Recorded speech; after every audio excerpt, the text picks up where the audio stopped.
Testing. 1, 2, 3. Testing.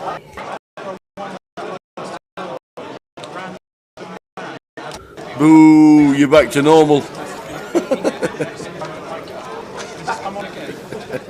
I know a song that'll get on your nerves. Get on your nerves. Right, we're good. We're good, guys. We have no idea. We have no idea. Yeah, that's it. Can you turn it off now? It sounds too Yorkshire.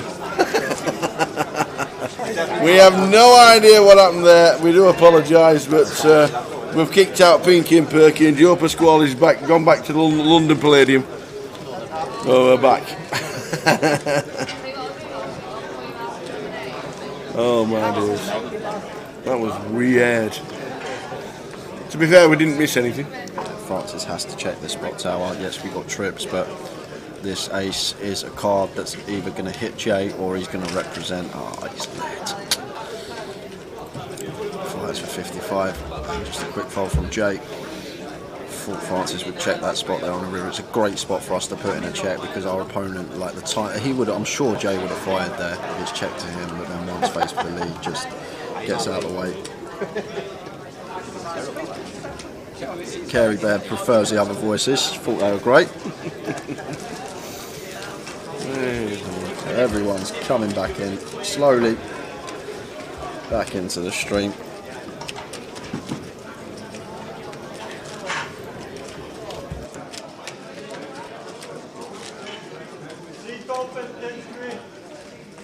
Invited a guest in. So we're going to try another pan. If we start, I'm going to listen to it. You run through the pan. I'm going to listen to it. I'll run through. I'll see who's there. And see what we can do.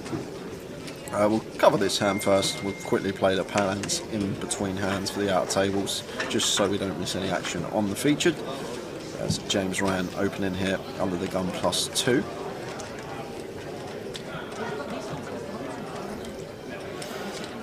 Weird how the table sound didn't change, but yeah, we did.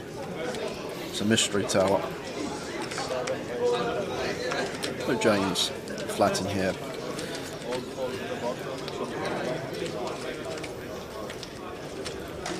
And Francis in the small blind, 10-4 of spades.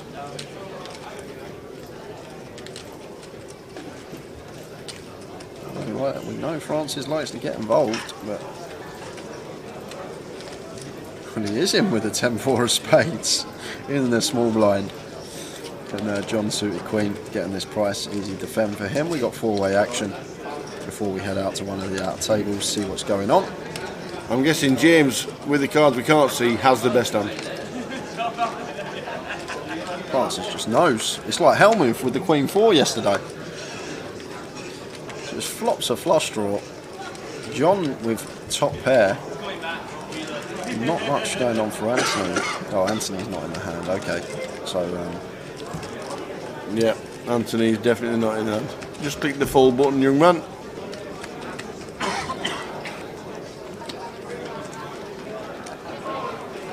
And checked all the way around. 7 on the turn. Lovely this for John.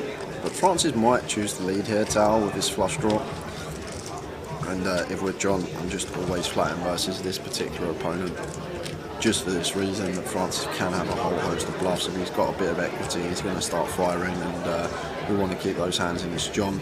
If he has a worse 7, like 7, 8, 7, 9, we're going to get the money from that on the river anyway with position. Yep, love this from John. Not raising. Now James out the way. Queen of spades. Any Queen of spades in the deck?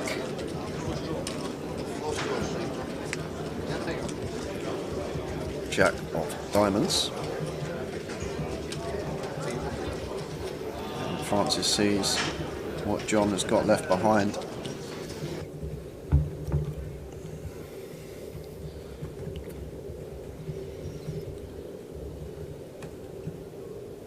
All of it, he says.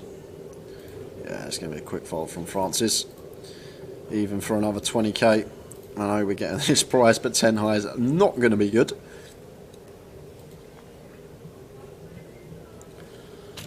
And Francis gets out the way. There he is, Ali Malou. Fan favourite from over the years on the GUKPT. 2 titles to his name, sat next to NM, GDPR. There's Alex Montgomery, still involved, looks like nursing a short stack at the moment. The guns. And there's Kev Allen, cash already this week in the 30-30, and looks like he's sporting around 400k stack there. There's Lucas Colisis in 6. And sitting next to him, the man that a lot of you are rooting for in the giveaway, Tom Hall, still sitting around the 400,000 mark. Played very well earlier on the featured table, first session of the day. And there's Majid Nadeem, sitting short on around 150, but still in the mix.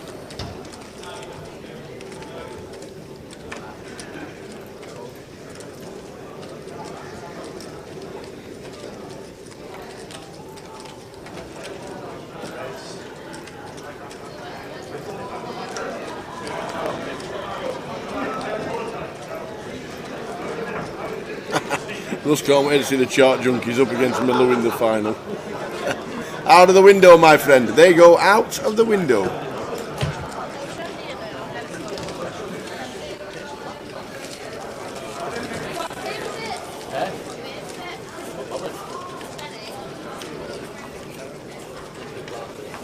So let's go over to the last one. Tower, see who we got. Oh, we got. There's Chris G. That's a short stack. Sat next to Chris Johns. So Chris G sat next to Chris Johns. Next to them is Colin Pallington. This was the feature table before we went on the break. And then in seat 6 we see Chris Wood. 3 Chris's on this table. 50% of the table is called Chris Tower. And Jonathan Lemon.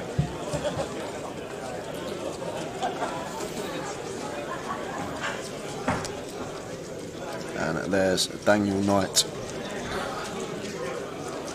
that is 6-handed on that outer table.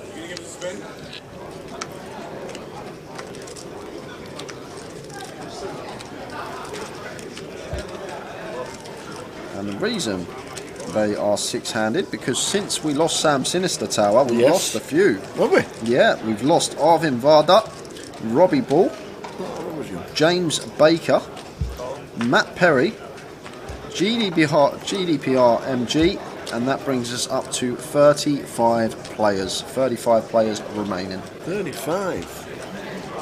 35.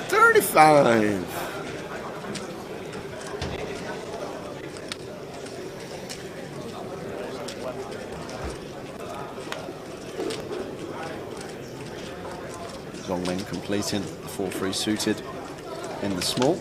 And James Rand going to raise it up with the ace-10 of hearts, and Zongmin going nowhere with the suited connector. Happy to peel out of position.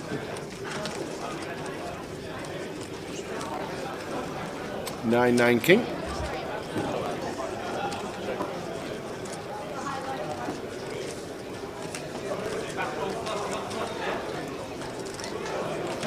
Potentially could see bet this one. As James, King 9-9, happy to check. Blind on blind, it's hard for Zongmin to connect with this one. 9x and King X, obviously, some diamond draws, some Queen Jack, Queen 10, Jack 10. You see the hands that we get continues from. At 6 of spades on the turn, and Zongmin checking once more, not taking a stab with the 4 high, and James just happy to get to showdown now with his ace-10, deuce of spades on the end. And Zongmin with the nut low, looking like he wants to fire.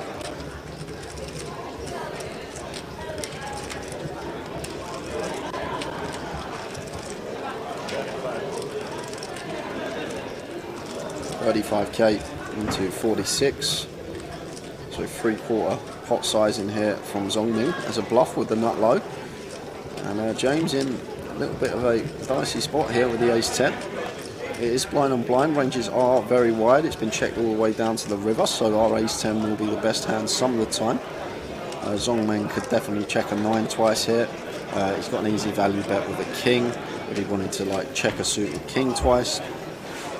It looks like James is going to sniff this one out and make the hero with the ace high. The chips are in his hand, and it's so easy, Tao, once you put them chips in your hand, just to do that motion and flick them in, and I think he's going to sniff this one out.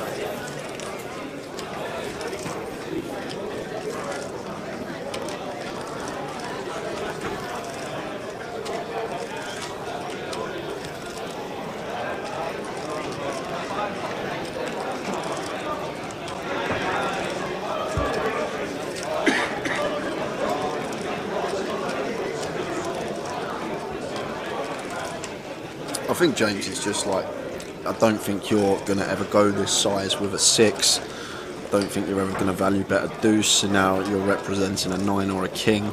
Are you going to check these twice? And that's the question he's asking himself, if he thinks that Zongming's good enough to mix it up and put in checks here with kings and king x and 9x twice over to him. Then he might find the fold, but if he thinks Zongming is going to start leading some of these hands on the turn, then he'll probably make the call. And there's the call. Yeah, very, very good call. Ace high is good. Well played from James Ran. Zongming ran it. And James Ran heroed.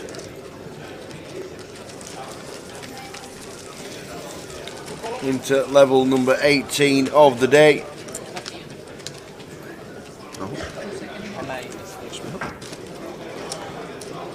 We're in the money. We're down to 35. 54 got paid.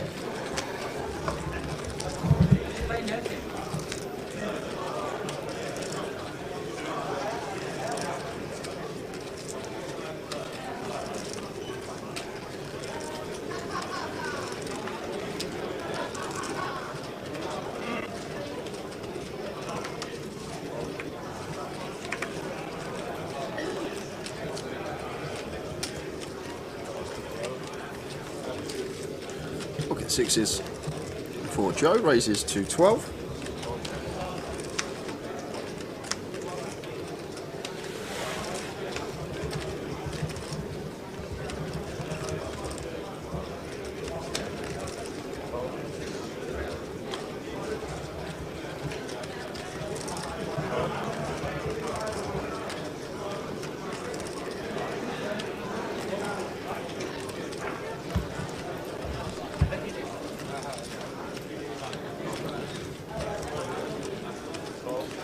John mixing in a call with the premium pocket kings here. It's going to bring Zongming in with the 9-6 of spades. James is in with the 7-8 of clubs, and now Jay defending the 10-4 of diamonds, going 5-way with kings here. And it's Queen 9 deuce with 2 clubs, so a little bit of action. James has flopped the flush draw, and then we got the overpair here for John. Kings are still in front, but have to bet here now as John, once we put the deceptive flat in pre, and it's been checked to us. The original aggressor hasn't continued. We're just happy to start firing with our kings. Can definitely get value from some queen x and flush draw. Some jack 10's going to be out there as well. Not really worry about too much at the moment.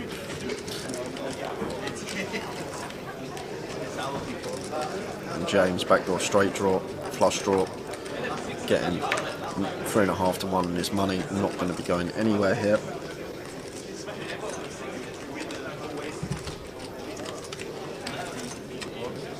James gets out of the way with the flush draw. Surprised he got away with it. Only when he called one bet, but decided against it. It's 40 round a call with, we don't know what we want to flop. It's an interesting tower. Interesting. James, very good player. He'll have his reasons. Unfortunately, I'm not aware of what they are. But, just let it go. Although he was getting that price to make his flush. Was out of position, I guess.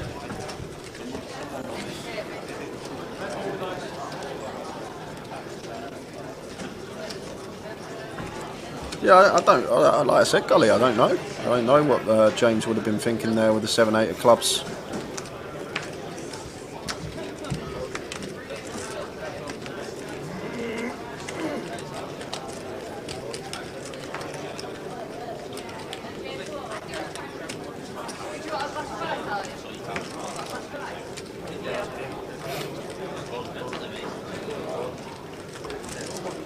There's the payouts for your 50 coming across the bottom. Scrolling across the bottom, 526 entries.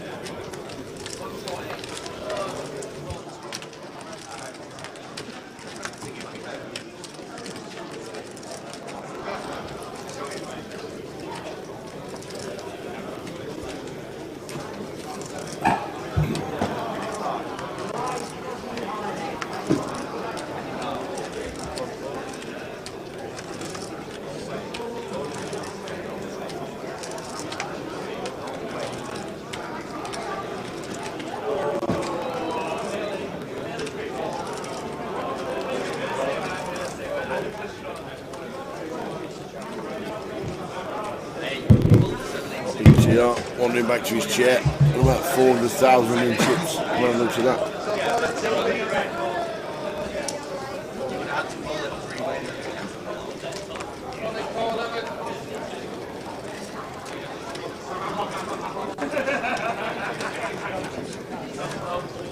Jack 10-7, rainbow board. James, lovely flop for him. 2 over cards up and down to the nuts, both ends.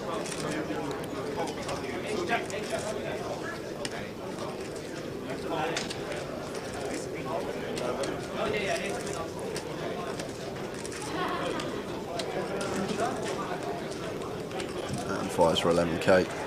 And Joe with bottom pair here, happy to call once and see a turn card. Does have the best hand at the moment, but we can see this is a post flop coin flip.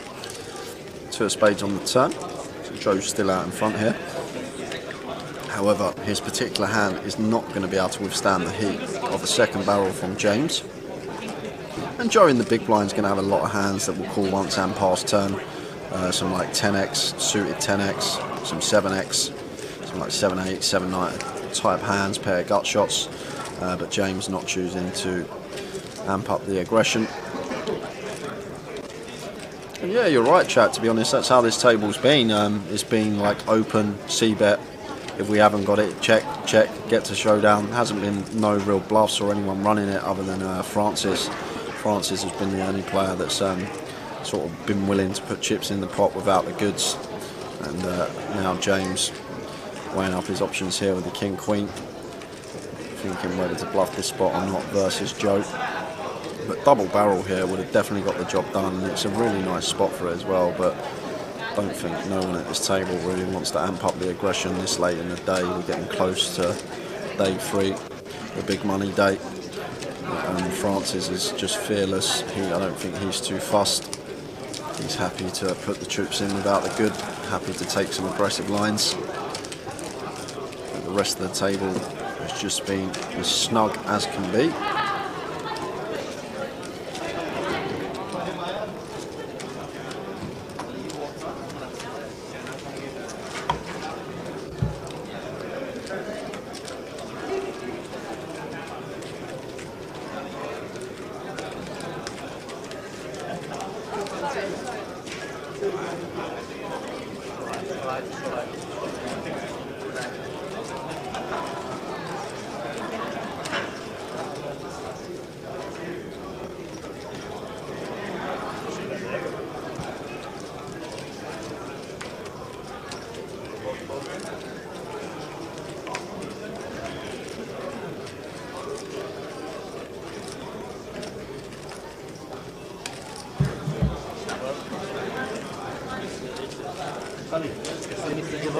Here's Jack for James, raises to 12,000. Jay folds one. Will gets out of the way as well on his 400k nearly. Murray had a good session. Well, Joe here could definitely 3-bet this one, but I think Joe's just going to flat. I've watched a lot of Joe over the streams now. I think he's more inclined to just flat these spots and take the aggressive route and just rely on his post-flop capabilities. And Francis with the king-jack in the big blind will be happy appealing.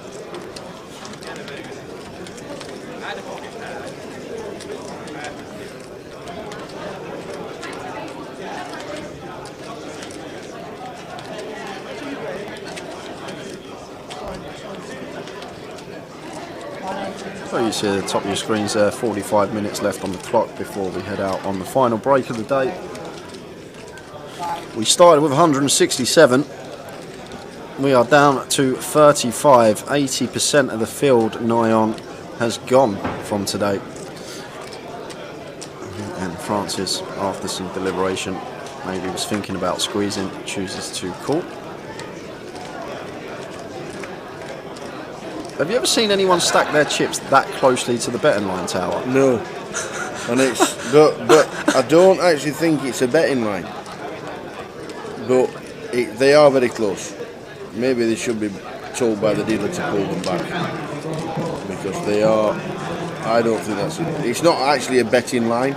Yeah, I know what you mean, yeah. Yes, they are very, very close, and maybe the dealer will say something.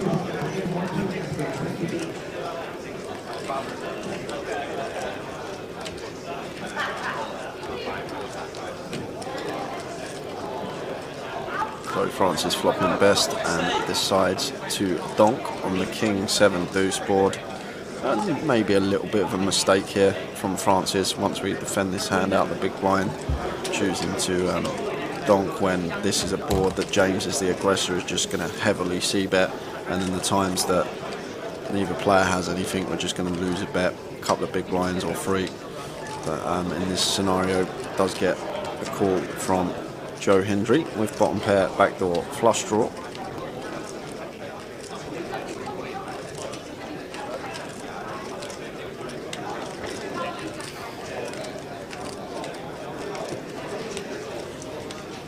And the second barrel does get the job done. Evening, Brad.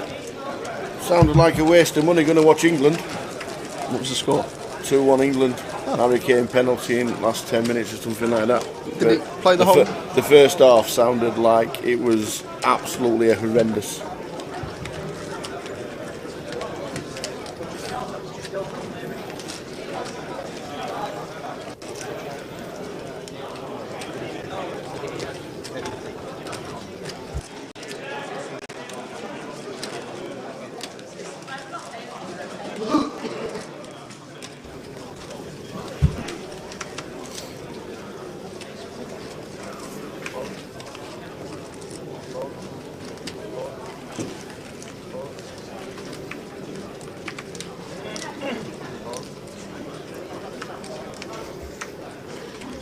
Good evening, Sam. How are we doing, Sam? Hope you're well as well, my friend. Francis ace king for him in the small blind. Going to raise this up.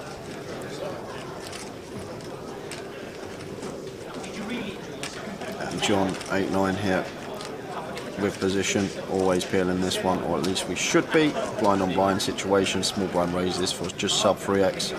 8-9 off, fine to just peel and take the flop with position.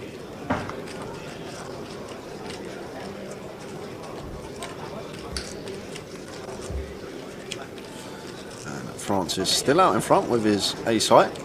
Does have a Broadway draw and backdoor spades. John with the dummy and gut up. A check would be somehow we get to the turn and a jack rolls off, it would just be ill. But Francis looks like he's sized up here on this board, which is just going to get the 9-8 out of there. But he didn't size up. I thought there was some 5Ks in there. 17K into 40. So 40% just north of for Francis. Choice of continued size. There the chip counts in C order, and Francis overdone 460 is chip leader in C3. If you've got him in the stakes, he's going along nicely for you for the seat for the 110, and also a bit of a sweat in the Irish Open. Dan Stacey, we have just lost tower in 35th place for £2,850, busting on table 11. Unlucky Dan. Which means we are down to 34. But as I say that... Whoa, now, go on, Grim. Matt Davenport's the Grim Reaper's in the building again. Literally, as I said that, Matt Davenport's just come through as well. Wowzers. 34 for Matt. So we've just lost two in quick succession, which means we're down to 33. Down to 33. 33.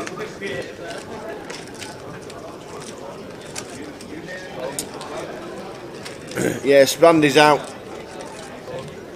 He had 200k at the break, and then 10 minutes later he was out. So we don't know what it was. Not seen him. But if we do ask him, then he'll just say that's poker, as he always does.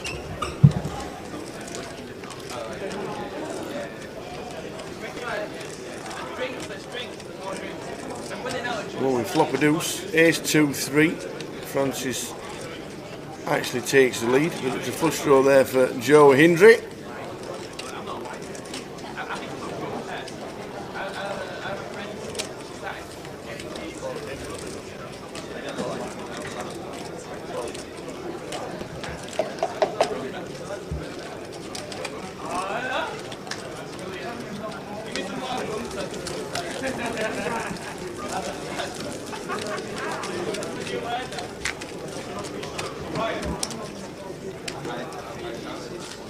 Ben Jones is still in. He's on about 110,000 fizz. He's one of the short stacks in the room.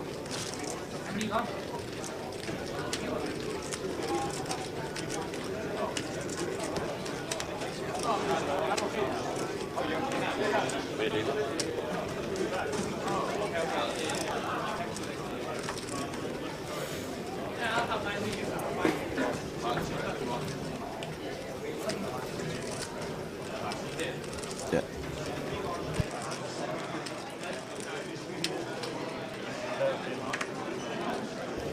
I'll run in front at camera, Fizz. I won't be long.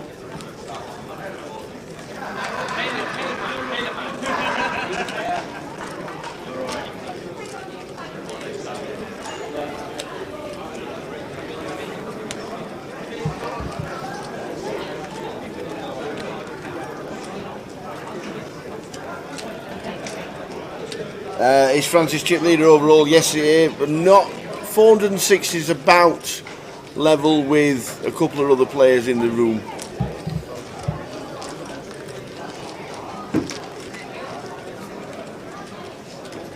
Oh yeah, we saw on the pan, Gilly's chip leader. Gilly Black is chip leader. We saw on the pan when Pinky and Perky were in the box. That's Gilly was chip leader. How many did the 200 get in the end? I think it was about 130. I'll give you the exact number right now.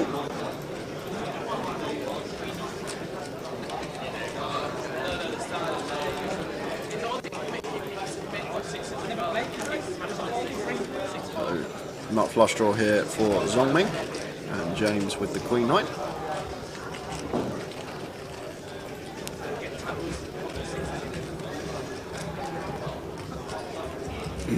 Entries in the 200 ended at 141. Fantastic effort.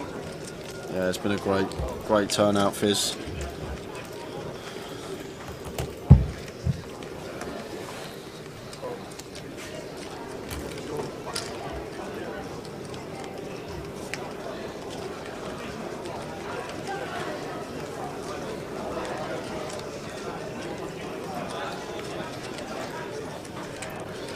Zongming checking once more. Still with top pair, nut flush draw. So you're not going to be going anywhere.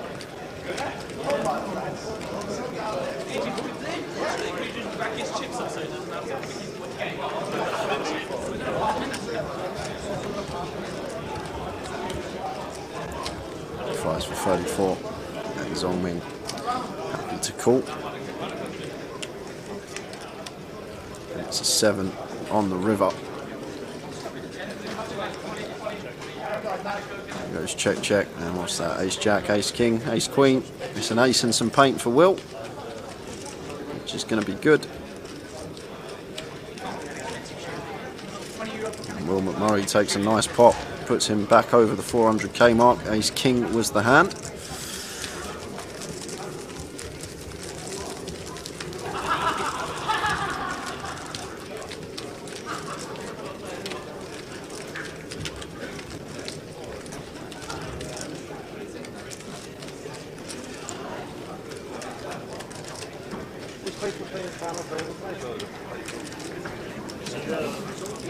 The clocks go forward tonight. Yes. We lose an hour. Yeah, straight home tonight. Straight home tonight. We don't finish well 1:30 in the morning. Well, that's the way I think about it. We finish at 12:30 really. You walk out the door, it's 1:30. It takes you an hour to get to that door. Yeah, I know. Yeah, straight home for us tonight. Whew, how's it losing an hour? What boxing's on tonight? Didn't know there were any on, to be fair. Not that it's my favourite sport, but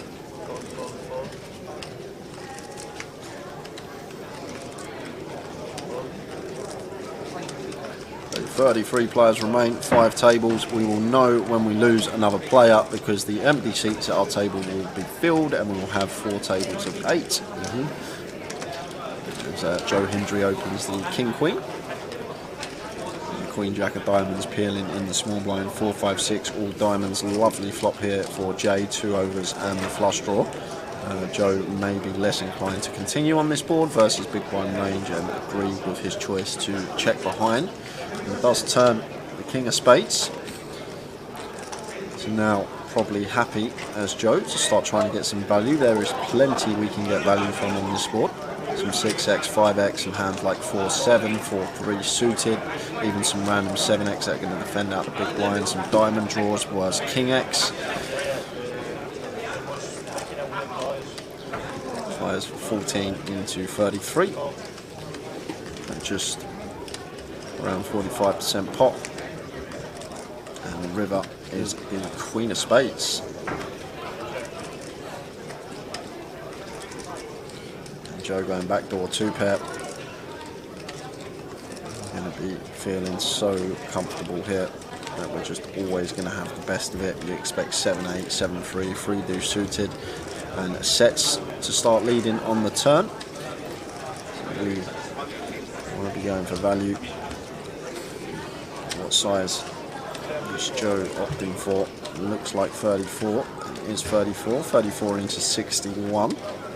So a little bit less than half from Joe Hendry, and Jay has caught second pair here on the river. So he might be thinking about heroing this off. However, this king, really good card for Joe. Got to understand that he's going to check all the King Jack, King 10, King Queen, Ace King on this board after we defend out the big blind. So incredibly have a hand like that in this situation as Joe Hendry. But looks like Jay wants to pay it off and come in to this session as one of the chip leaders, and now down to 2-2-2. Down 67,000 since he sat at this table. John is up 112.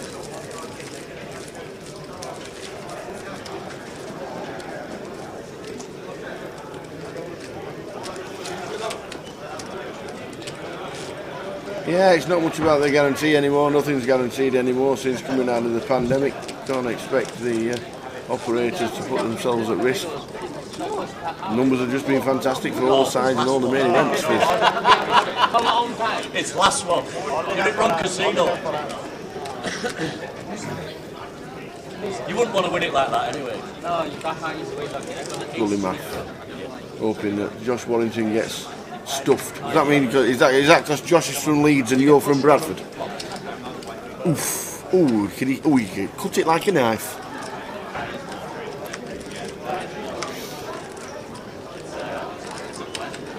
I'm guessing.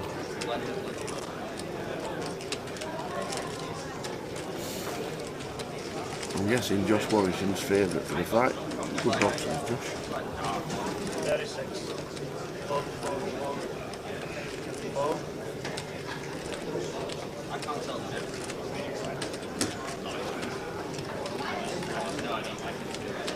Francis, 3 bets with the Cowboys. He has legitimate holdings every now and again, you know.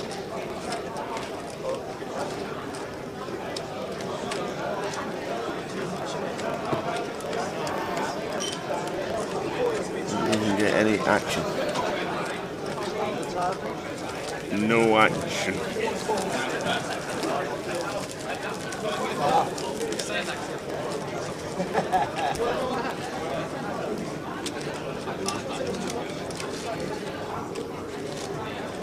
Hey, Dawn, hi from Vegas. How on earth is Las Vegas today? 1:42 p.m. in Las Vegas. How is it? How warm is it? Is it in March? Is it about 20 degrees Vegas in March? Are you playing any events or are you just on holiday?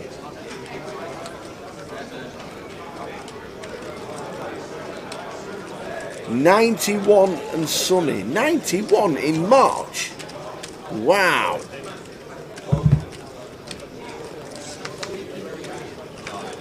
That is fantastic.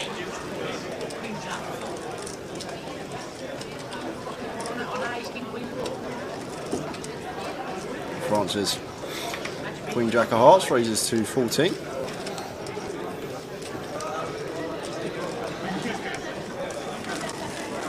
So runs on the trot for Francis. Oh, Dawn lives in Vegas. Delightful. We'll come and say hello when we get over there in June.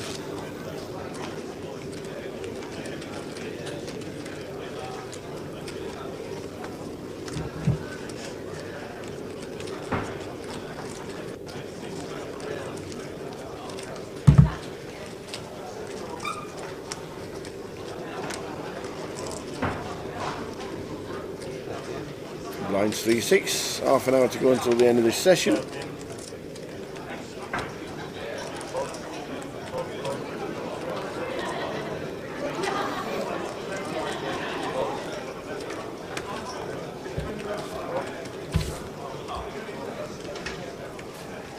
Needs to be careful with his chips because he's playing with them over the line, and I know it's not a betting line, but it's very forward. Is John in seat 4. King Jack 13. Francis happy to defend the ace-8 and flopping top pair, top kicker.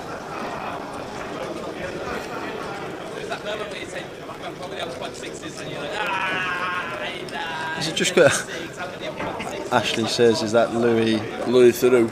Is that how you pronounce it, Theroux? Yeah. Just glasses, that's the only resemblance I can see.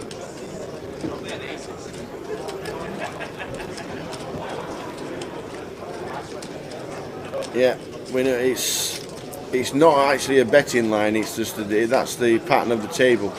We don't have betting lines in the United Kingdom, but they are very, very forward, and I'm surprised the dealer's not said something because he plays very forward, doesn't he? Does John in C4?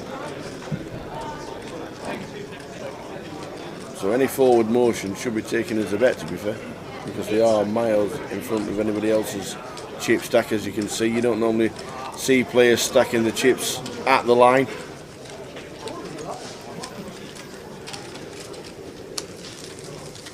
Could be a little bit confusing if you're not taking full notice when in a hand with him.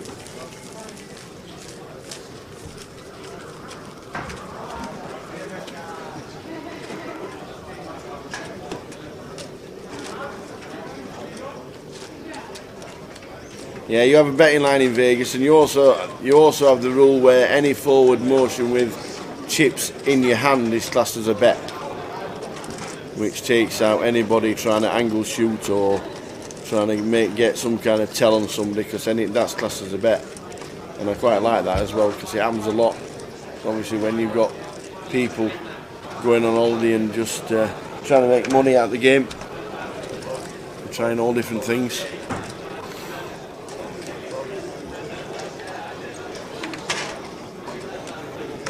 Well, Taylor, a bust out's just come through. Whoa, who's bust out? Christopher Johns. Oh, Chris. In 33rd. Yeah, it was pretty short, wasn't he, on the outer tails when we saw the pan? Which means we're down to 32 players, 4 tables of 8. 4 tables of 8. Does that mean we're getting players into our table? Awesome.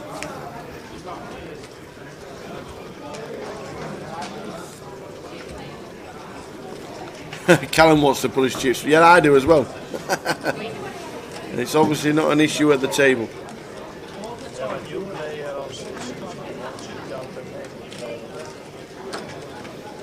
Michaela just telling us that we've got a new player coming to the table.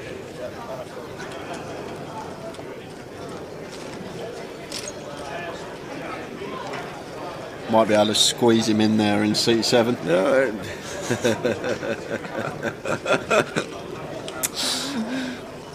Beat you to it, Tower. wonder, Beat you to wonder it. who it is. Jonathan Lemon. Tower's bitter. I nicked his joke.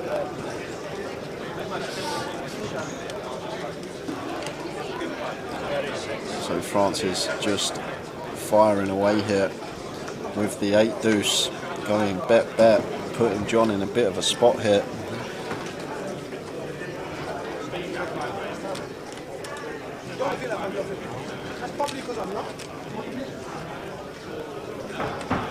But it's blind on blind here, and you expect pre-flop Francis to raise a lot of his ace-x because he's a real aggressive player, and he's probably going to start leading his flush draws as well. So when this queen rolls off in the turn, like I guess you can rep some like 2-pair type holdings, and Francis, did he show him? He says, he said to him, I don't think you're bluffing. He says, I don't think I'm bluffing because I'm not. And then he folds and he went, well, actually I was. So it showed him the 8 deuce.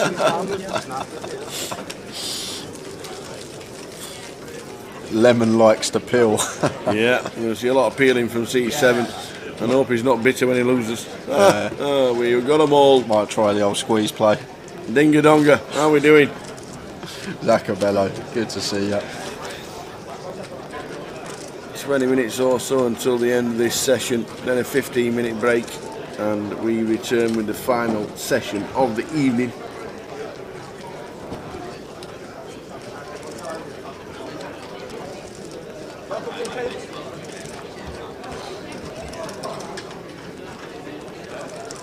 A few entries that come in after 8 o'clock, and if that was one of them that's not going to go towards the competition, unfortunately for you guys, 8 o'clock was the cut-off point. Otherwise it's unfair because you can see who's been chipping up this session and who could potentially be chip leader, or what the potential chip stack that is the chip leader at the end of the day would potentially be.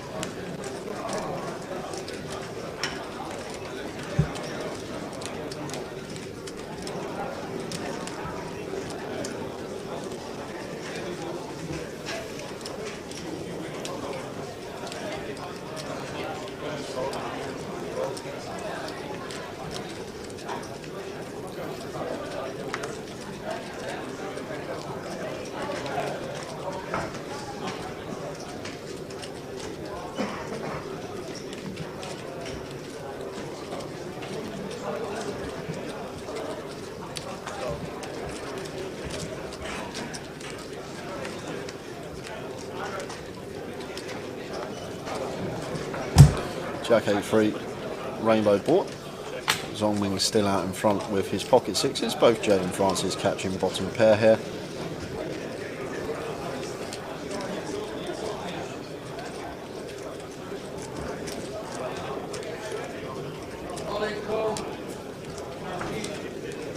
And Jay, after opening the 3 of clubs, going to choose to continue here with his bottom pair. Francis come to play 3 deuce off on the button, getting involved, just happy to go post with position, and this is going to get the 6s to fold of Zongming. Not going to overcall this spot after a bet and a call, and have to get out of the way. And we see a turn.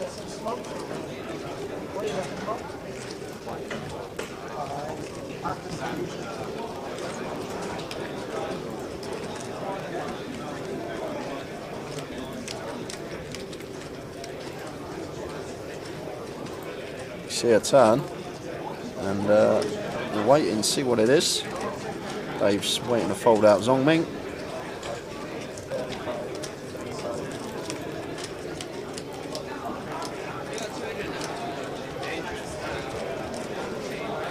Turns a 3. Oh my days!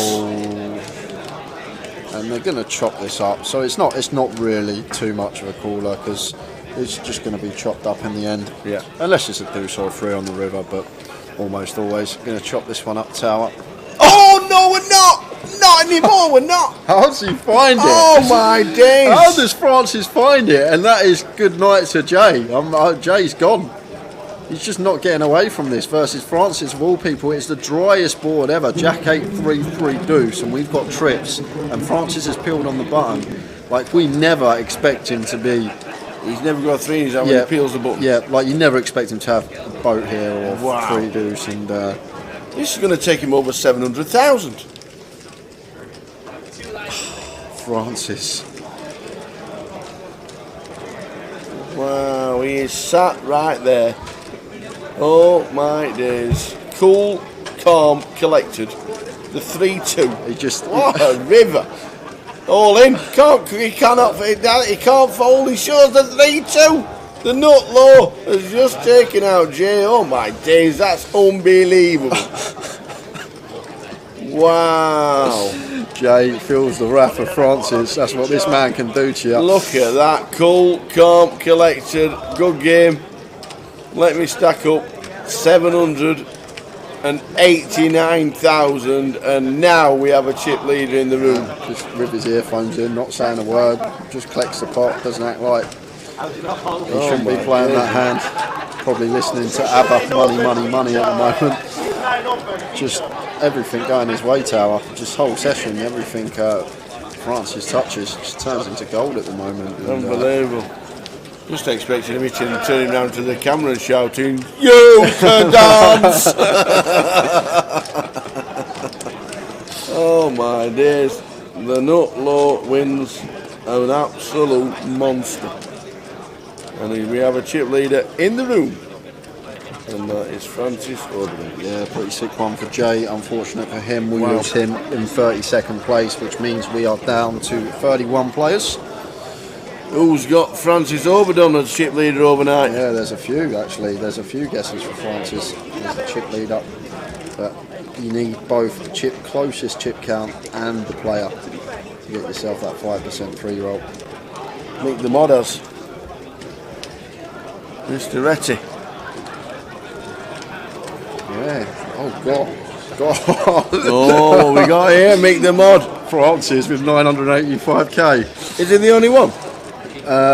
So does it? If somebody else gets the chip count closest, Yep. but not the player, Yep. is it? That's Is it unlucky? Yeah, it's just unlucky. You need both. You need the double whammy to get the 5%. That's why I put it on, because it's so hard to do. But a lot of the picks now are the players in the field that are left are the chip leaders. So Wow. So what we got? 20 minutes left of this level. 15 minutes. I've lost all track. we have got 15 minutes. Tower. 15 minutes. Go on breaking. 15 minutes time. Wow. Just wow.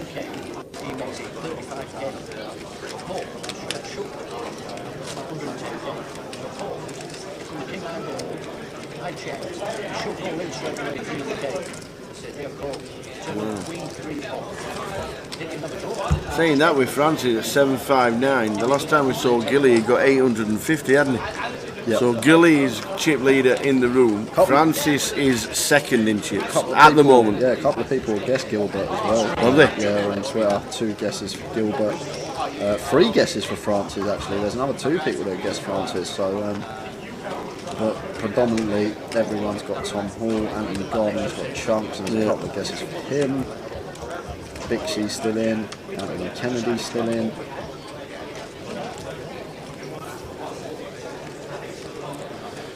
Ace 9 of clubs for John, raises to 13 in the cut-off. Hey, live by the sword, die by the sword, says Dawn. You're not wrong. Rigsy73 watching on Twitch. Gents, just a wee shout out to yourselves for the banter and the commentary. Thoroughly enjoying listening, and the hand analysis is super helpful. Cheers, Rigsy. Thanks for the kind words.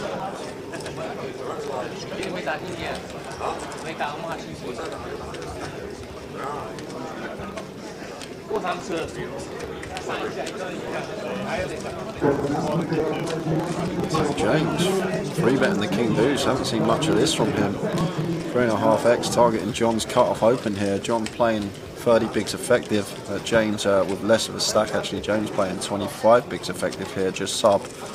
So choosing to incorporate in a 3-bet here with the King Deuce. We've got the King blocker. This first is a cut-off open, which should be fairly wide. So just putting the hammer down here on John's opening range.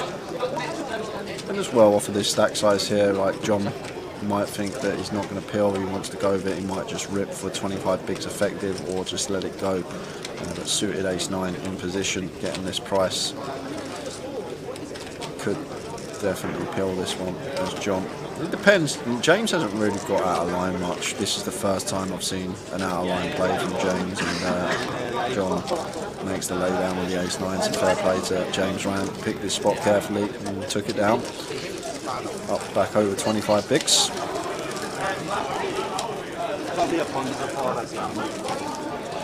How long's the last break? Do we know? 15 minutes. Yeah. So we will be back at 25 past 10. We will. We're going on break in just over 10 minutes. How many's left of the minute? 31. Yep, 31. Beautiful. 31. Did you see the Wrexham Dover game this afternoon? No. What kind of question is that? Did I see the Wrexham Dover game this afternoon? I know you struggle with League 1 and League 2. But obviously Wrexham and Dover's in the conference. But Wrexham were 1 to 12 because Dover are -1 at the bottom of the league. I don't know what they've done. Tried buying Pele or something like that. Couldn't afford to. Wrexham go 2-0 up. Yep. In the first 10 minutes. Okay. After an hour, it's 5-2 to Dover. After 63 minutes, it's 5-2 to Dover. Wrexham wins 6-5 in the 98th minute. Wow. Put that on Match of the Day tonight. Forget all the other games. There's no other Premier League games anyway, but wow. 63 minutes, they were 5-2 down to the bottom of the league, who was on -1, and they were 1 to 12 to kick-off. Imagine that lumped on at 1 to 12 and they go fire, you're like, and then you get out of it. Yep. Ace, King, Queen, 2 diamonds, nut flush draw for Will, Queen for Francis, and bottom pair. A lovely flop for Mr. McMurray, and gets even better for him. Turns 2 pair now to go with a nut flush draw.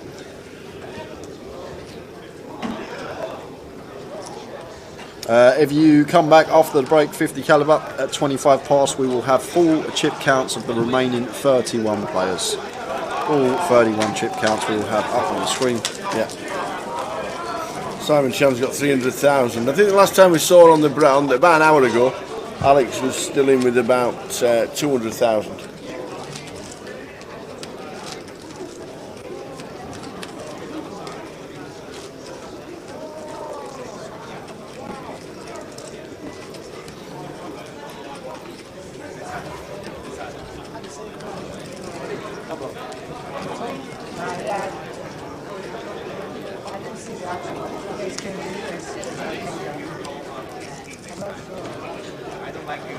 And the other thing, Tower. Yep. You know, I was sat next to you at 3 o'clock. You were. For 2 hours. Yeah. And you asked me, did I watch the Wrexham Dover? Did I pop out when I went on the tea run and go? No, I didn't mean did you watch it, because it obviously wasn't on telly, but, you know, it obviously wasn't on telly. But I didn't know if you'd seen it on the old Flash Score or whatever, or you'd seen it on Sky Sports News. Yeah, I might flick Sky Sports News on in the break if they got the highlights. Be a good game to watch. I like watching games like that when teams are behind and pull the comeback off. Jonathan in the cut-off, ace-3 suited, happy to open, and Joe defending the 10-5 of spades. Road to the flop. Jack 6-6, 2 hearts. Nut flush draw here for Jonathan. So should just be happy to continue this spot.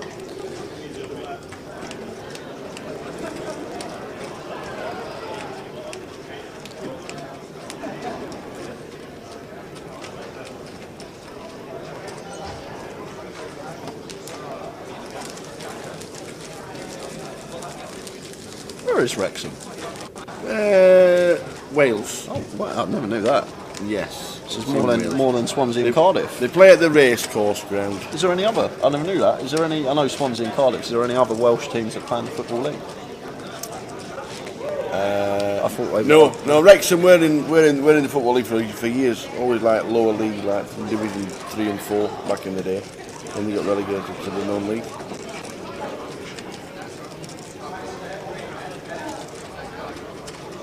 10 minutes to go, guys, just under. It's been a fun session. I love watching Francis play. He's really fun to watch, and it's just something different that you don't see too often. Newport County. Good shout. Good shout. Shrewsbury's very, very close, isn't it? Yeah, Caroline is playing the 200-pounder. Everyone's putting Newport. Yeah, Newport County.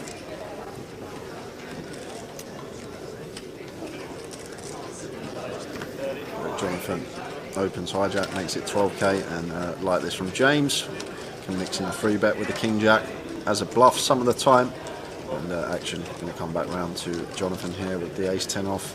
Like if we opened DP here, I'd probably just say fold, but this is hijack versus cut off here, so this is probably right on the line for us as Jonathan, but still decides to get out of the way. And as I say, out of position, general rule of thumb, especially when you open EP, like the ace 10 off, king jack off, king queen off. When you open, you do get free bet, unless you're getting an unbelievable price. That's just usually the best option. Just let it go.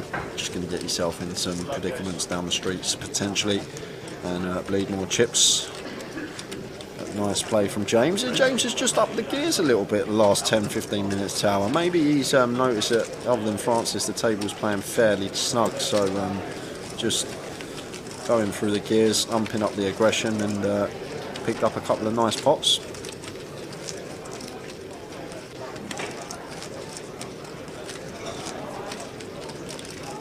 Chester's ground is in Wales as well. I did think that Chester's moved down was in Wales. Chester, one of the nicest cities in the country, and has a fantastic race course. And if you want to take the missus racing, go to Chester. Fabulous. Miles from Birmingham. Fabulous. Feels weird saying that now. I know. I live in Birmingham. 8 minutes to go until the end of this session, 15-minute break, and then we'll be back at around about 25 past with the final 2 levels. Alex had 200,000 about an hour ago. We'll have a full chip count as soon as we come back from the break. He is still in.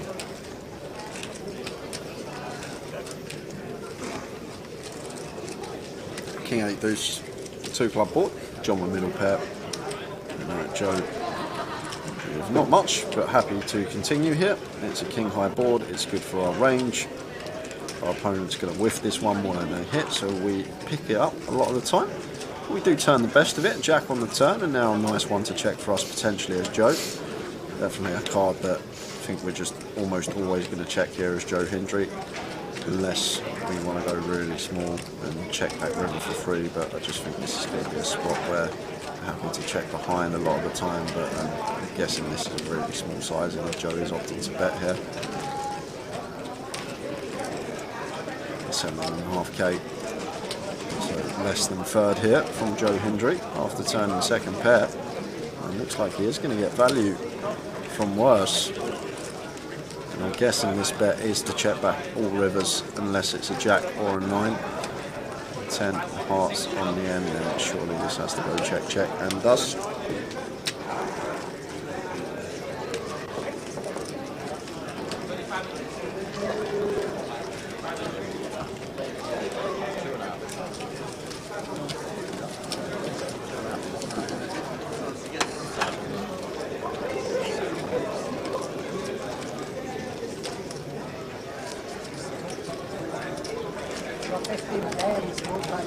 Did Hardcastle have any deep runs in the WSOP? He didn't go over to Vegas for the WSOP. He went over for the Win Millions, Rob. He come like 58th out of over 1,000 for like 50 odd K, wasn't it? 40, 50k, something like that.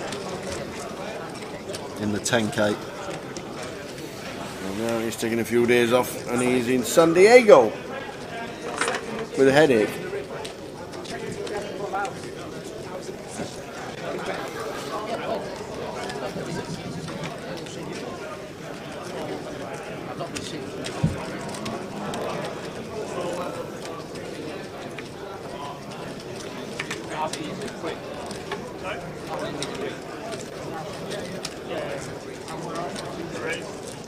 Hey Mario.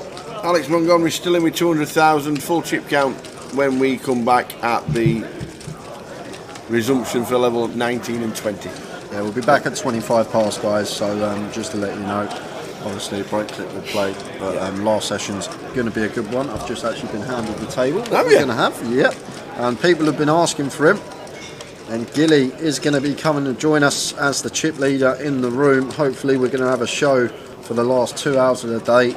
Nicholas Falone coming over as well, Bixie and Michael Kane, as well as Ben Jones and Simon Chan.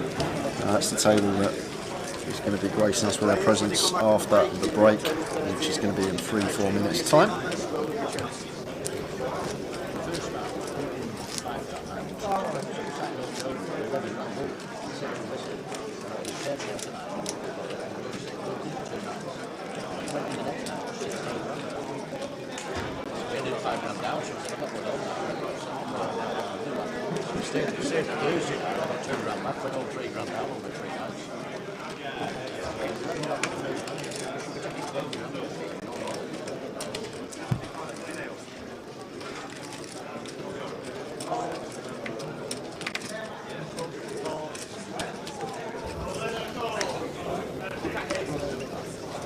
Just went out for a ruby. Very nice indeed. Can't beat a good ruby. That is for sure.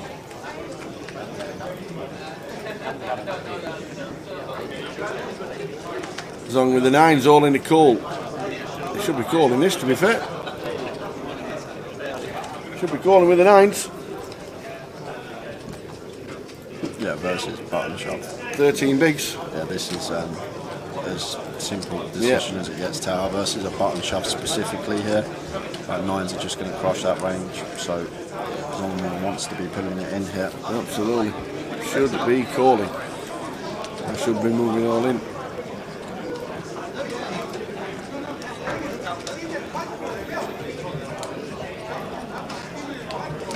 John's chips are over the line. It looks like they've only just moved 2.5 millimeters. This isn't even a decision. No, Tower, this is all in.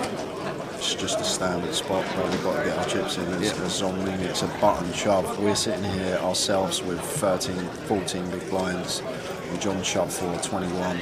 John's going to have 8, 7, 6s potentially in there, and these 9s just cannot be folding here. Surely he's not going to do it. No, it's just a standard button shove. He's looking down. Please don't do it. I know we can see he's actually in bad shape against the Jack-10 of clubs, but versus range here, these 9s have to go in. We've got 13, 14, we've got 14 bigs, 14 big blinds. It's a button shove.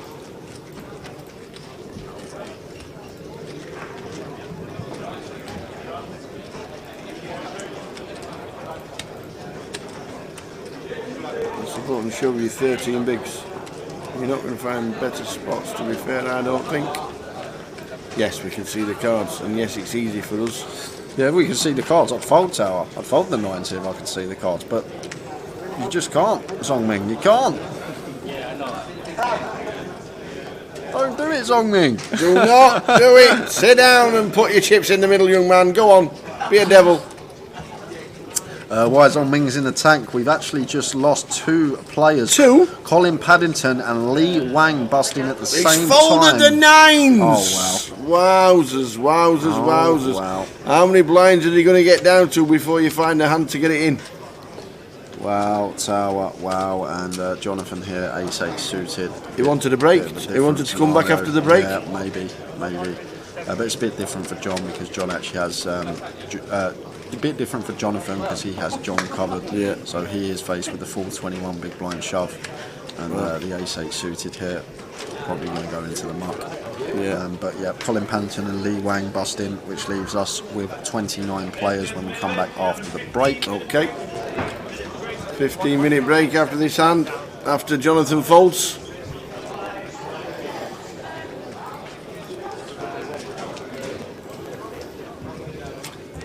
Well, Jonathan had 2 minutes to think about it and what he was doing if Zongming, this should be a snap fold because this ain't even close to being calling. I agree, Tower. The last one was a call, this one's a definite fold, and this one is, there you go, flicks it into the muck. So we will be back in 15 minutes. How many we got left? 28. 28. What? 28. Wow. Nicholas Fallone's just gone. Tony Filoni, man. Nicholas Faloni has just gone, so we're coming back with 28 players. So we're not going to see Nicholas on the feature table because he's just busted last hand before the break on the outer. And we will be back in 15 minutes, guys. See you then. See you then.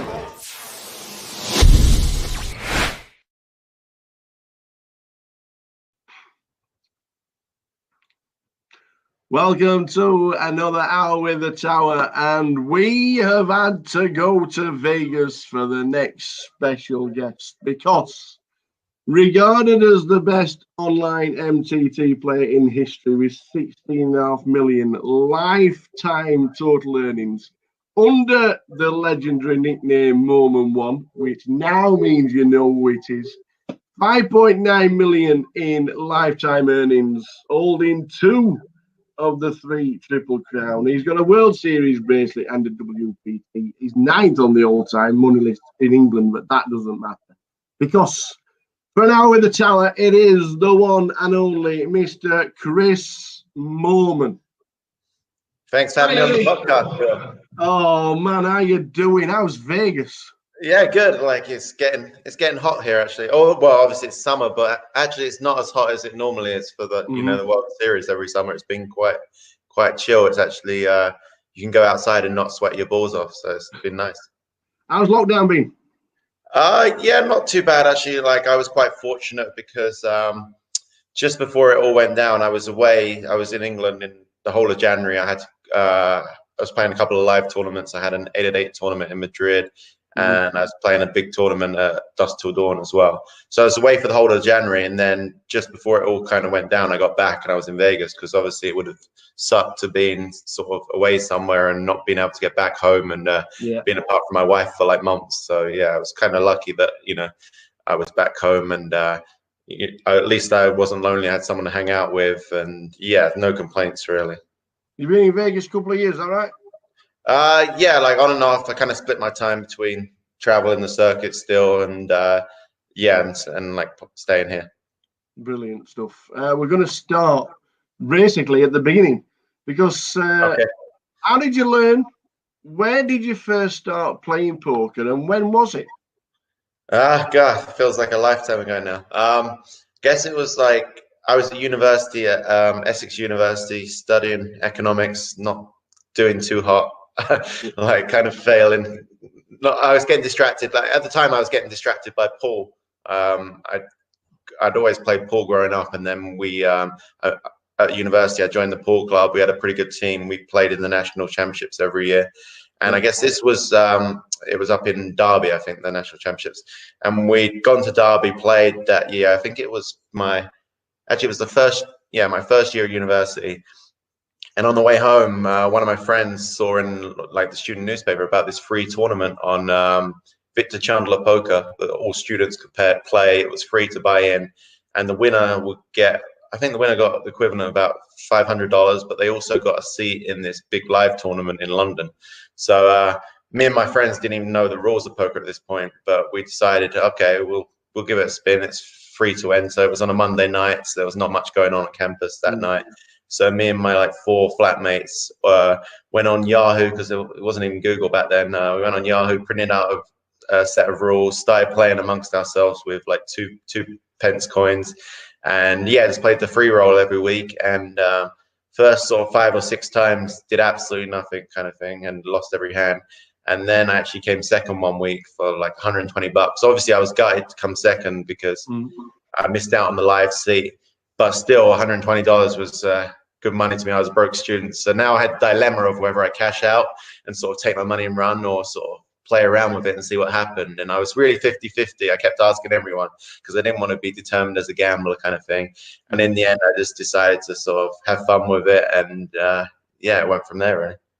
You've turned into, obviously, the early days of poker, you've turned into the #1, an absolute phenom. We've looked back at your pocket fives. Do you know exactly or roughly how many online caches you've got on Pocket Fives? There might even be more that's not been on there. But would you like to have a guess? God, I don't know, like maybe 10,000. I don't know. It's just 11,594. That's to date. So that's a lot of poker, yeah, a lot. That's a lot of poker. That's a lot of caches, by the way. Yeah. That's a lot of caches. Your first on there is 5th for 13,000 in July 2006. I'm not being funny. That's 14 years ago. Yeah, that's not a bad first cache either, right? where is it? Apart from the years, where have they gone? 13,000 as a first cache.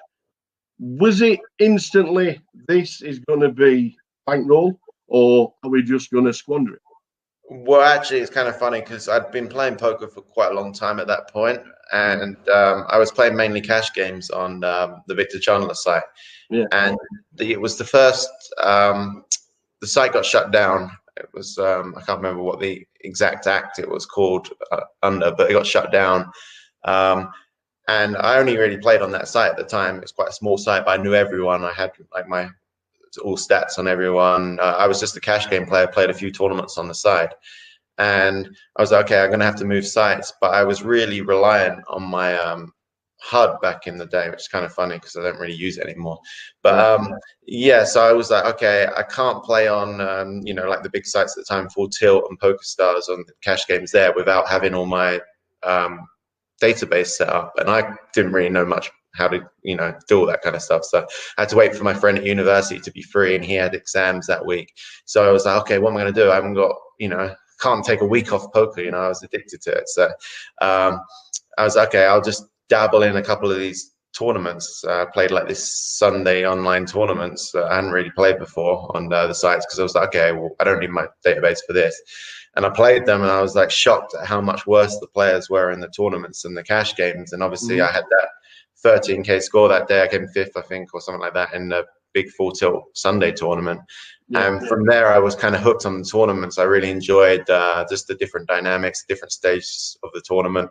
And before that, I'd just been playing cash game, kind of building my bankroll. I'd done pretty well, but the games were starting to get a bit stale because, you know, with cash games, you always feel like you have to keep moving up and up when you're doing well.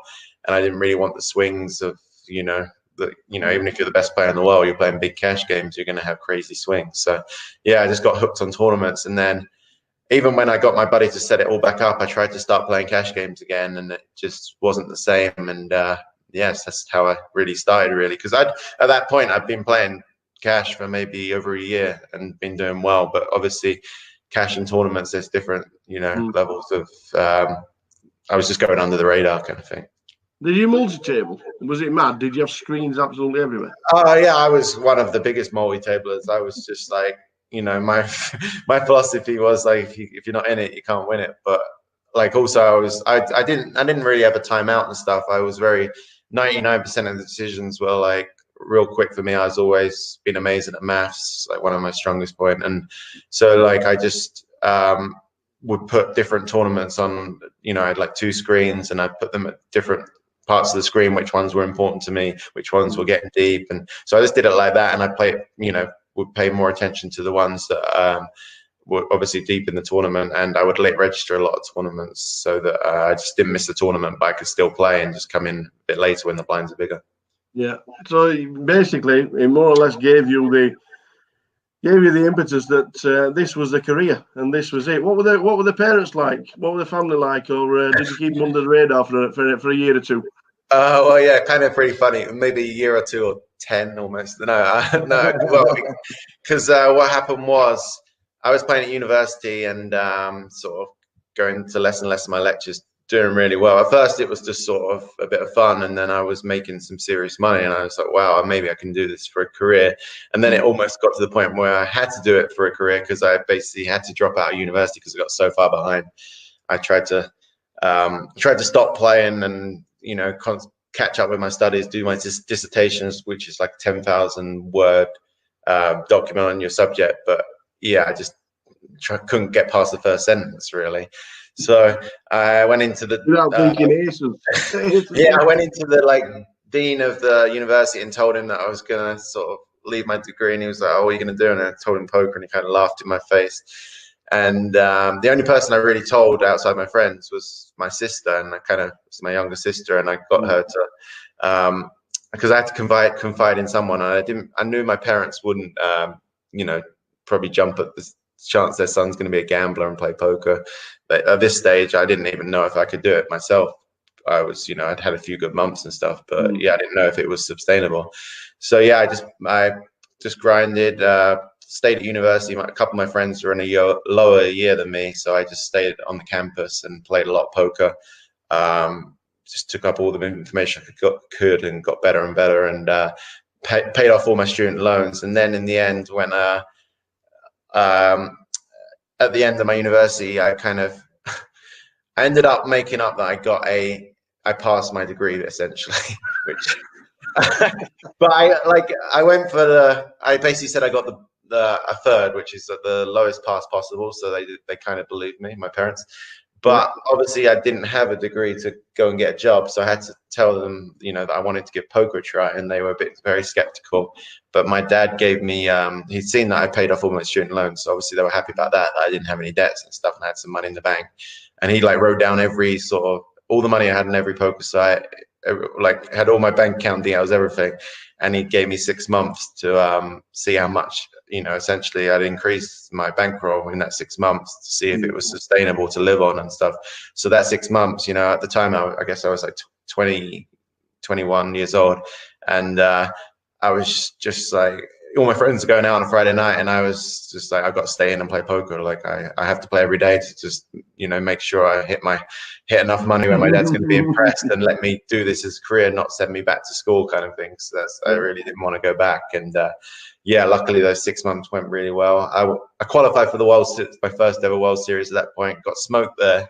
So that was a bad start because obviously, Vegas always gets you, do a bunch of money there. So then I had to grind it back even harder. And yeah, that 6 months went well, and just kind of went from there really. But it wasn't actually until my second book came out where I kind of said some of these stories and stuff that my parents didn't know. I never told them that I hadn't got my degree until 2 or 3 years ago. So yeah, I had to break the news just before the book came out. But luckily, yeah, it all worked out in the end.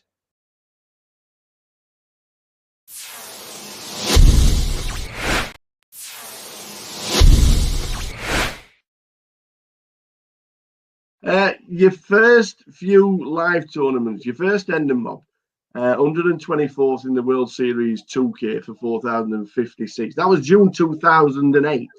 Right. What was it like playing in Vegas for the first time? And how did you find it good at Vegas? Because obviously you played a lot online. So playing live to playing online, did you just have the complete contrast and thought this is just as easy as playing online? No, far from it. And to be fair, that that's my first tournament cash, but I'd played quite a few tournaments before that and not even cashed. Yeah, as I said, I'd gone to I think it was it 2000, maybe the 2007 World Series, or maybe it was 2006, which was the one that Jamie Gold won. That was that one. It was 2000. That was 2006. Okay, so I played that one, and obviously you just said that my first cash was in 2008, so I'd obviously played a few tournaments in between as well.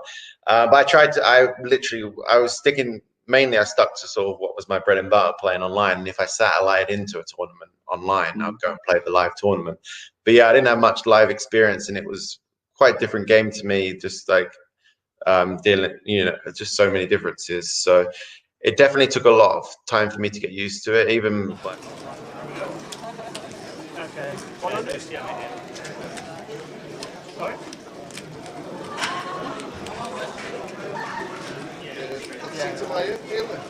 So, have a look from your sir. So, 100? Yes.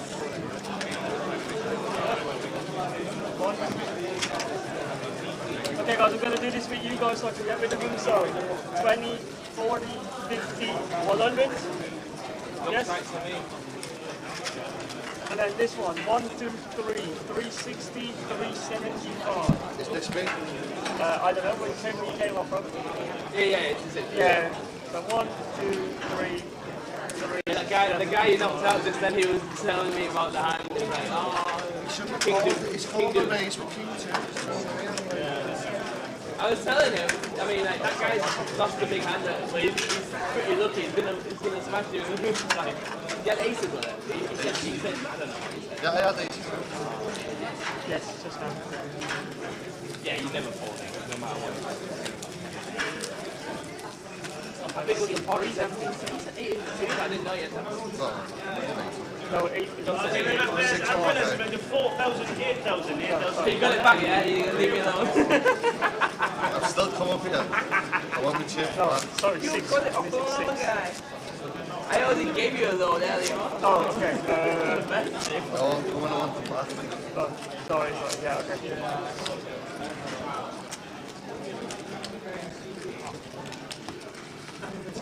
You just all got moved on one. 4,000, 8,000 guys. Okay.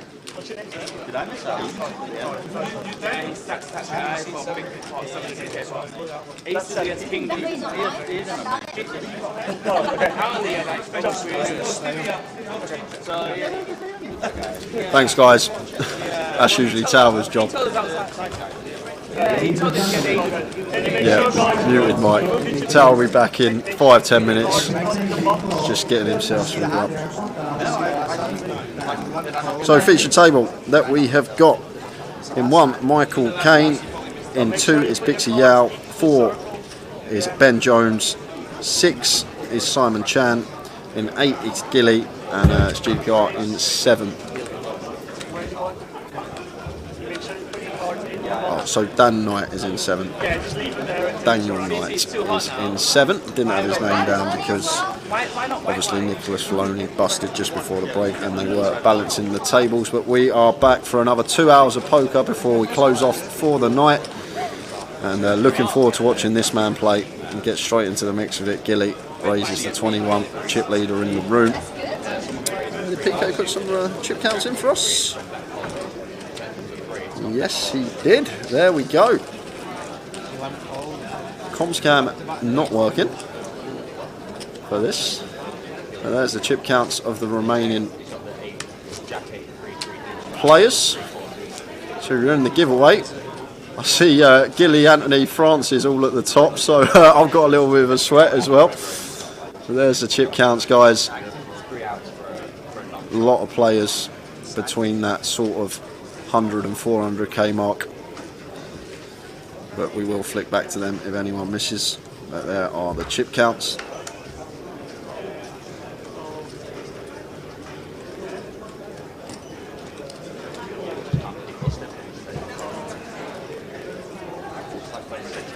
Some chips back, pal. 10s in the clubs for Simon makes it 16.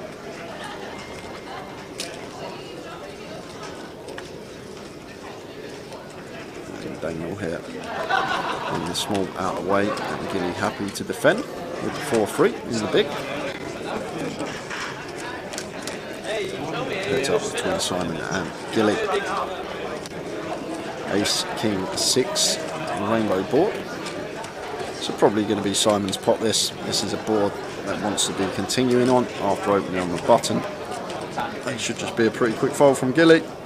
However, what I saw from this man the other day, he doesn't go away lightly in pots. And there you go, just check raises the 4 high, have some of that. And Simon's just got to let the 10-7 go, and Gilly picking it up with the 4-3, putting himself over the 900k mark. I've got a feeling this is going to be a fun last session of the day, guys. In first place, winning £1,000, is Brian Russell. I bet knowing you was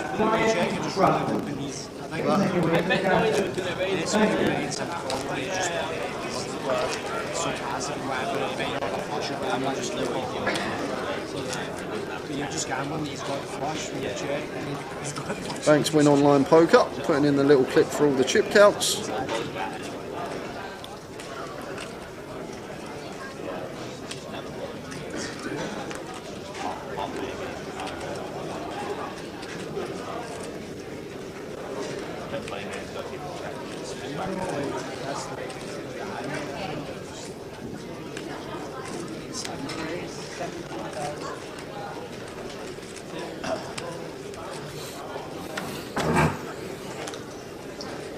Bixie raises to 17 with the sevens.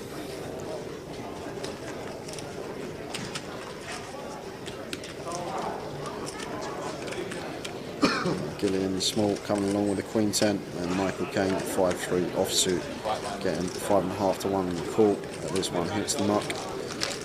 Bixie with a better lead here, and the best hand at the moment. Not for long though, because Gilly flops best on Ace, Queen, Jack, Rainbow, dropping middle pair, gut shot here. And Bixie may choose to fire once here with the sevens in terms of range. However, small blind calling range will contain a lot of Broadway holdings, King, Queen, Queen 10, Queen, Jack, Jack 10, 10, 9 suited, these type of holdings, but Bixie is still happy to fire. She's still going to have the King 10, all the sets here, all the 2 pairs. 8 of hearts on the turn. So it brings in double gut shot to go with the second pair here of Gilly. And we might see Bixie slow down now with the pocket sevens.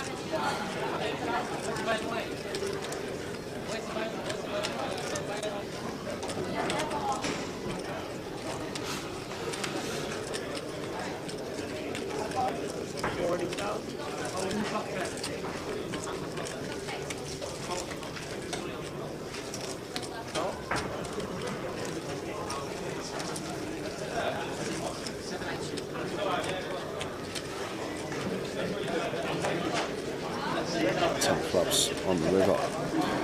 So 2 pair for Gilly here. Bixie will know that she's never going to have the best hand, but she will have plenty of King X. Ace King can definitely check this turn. Hands like King Queen, King Jack, Pocket Kings, all will be fine checks on the turn. So could credibly rep a King here as Bixie, and I wouldn't even mind seeing the bluff here with the pocket sevens from her. Actually love to see it. Whether she's got it in the arsenal or not, we're about to find out. Oh, she actually bet turn. Missed that. Went bet call on the turn. Maybe even more reason. Ace King, King 10.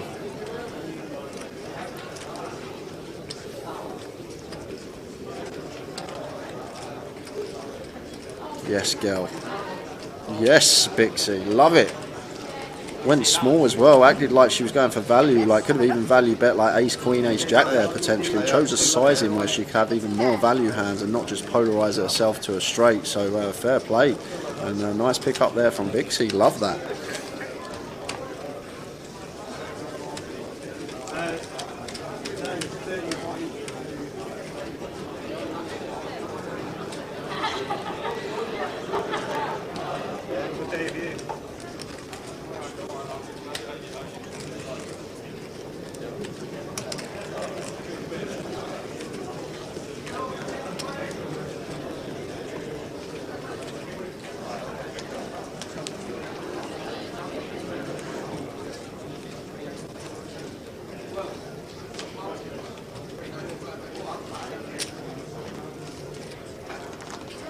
Raise 18,000.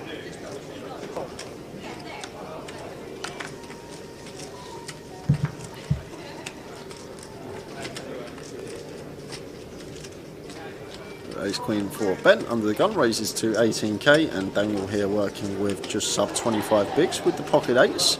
Should just be calling. Oh, he's going to shove. He's going to take the aggressive route. I don't even mind this at all.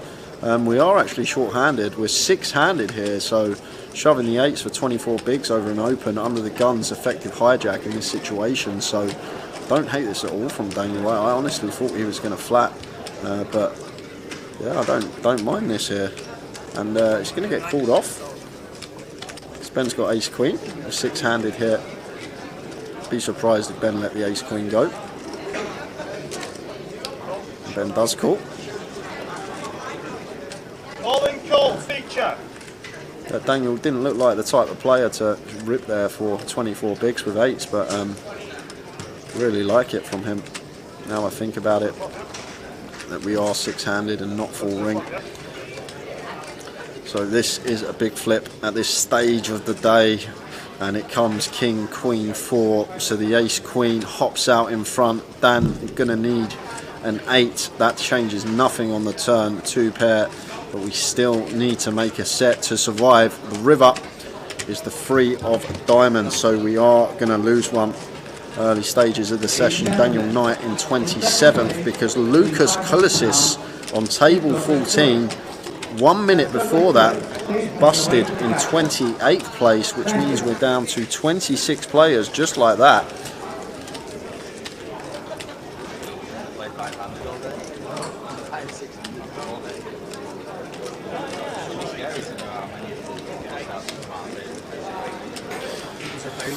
Tao will be back soon, Alan, so I'll let him read that out when he's back. I'm guessing that's when Andy took me off for an hour.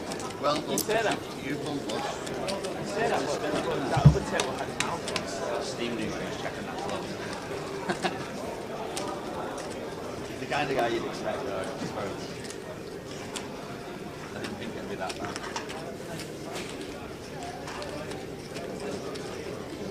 Ace King of Clubs for Simon. Here he comes. Who's missed me? Alan Lancaster. Oh, Alan Lancaster. Thank you for the advice yesterday from Tara and Andy. I think I managed 6th place from 40 runners. I played brilliantly till the final table when my all-in bets ace beat ace jack. He hit a king on the river for a straight, and the next hand all-in pre 9s beat 7s, hit a 7 on the river. But so you were ahead again, both guys. times when you were all in.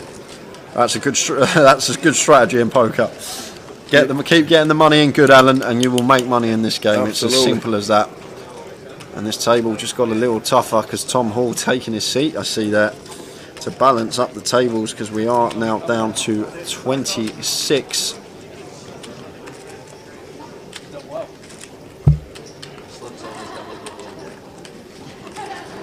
And, both Gilly and Simon here with flush draws, and Simon choosing to check call here with the Ace King of Clubs, club on the river, which is a huge pot potentially.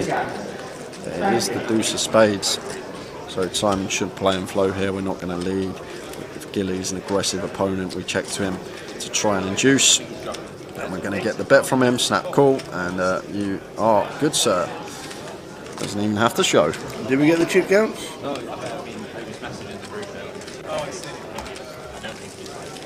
Jamie, 1987. So anywhere to see the full chip counts? Yep, put them up. There we are. Just no comms cam. BBP is back on Twitch.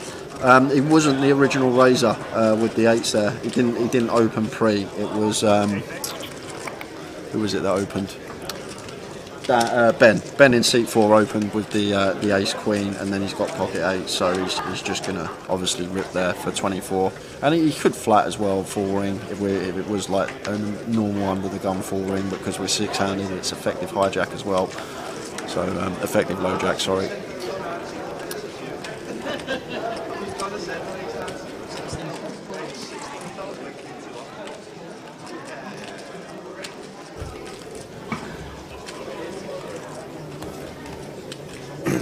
So Jay just helped me out 10 minutes while we had a bit of a salad sandwich for supper.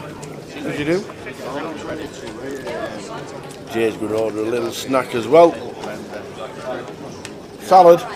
No, you've had your salad for the year. Don't you kid about that.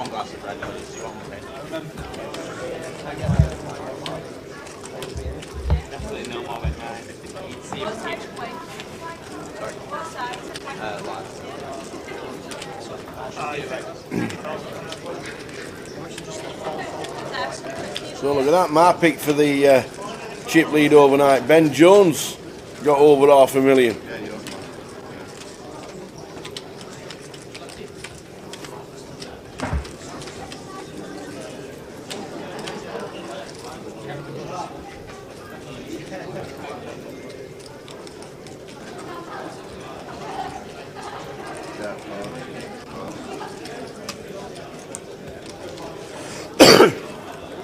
Excuse me, Bixie 3 bets to 50,000. Mike Kane has a decision, and he's going to be folding the Ace Queen, and she shows him jacks.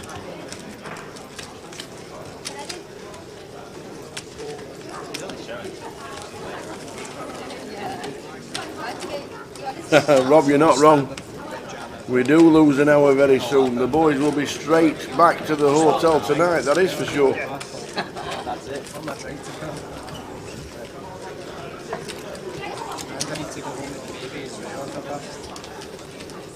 just play, peacefully. This table, I don't want anyone to pass out. I know. That's He has been fun, but he's knocked out like 7 players.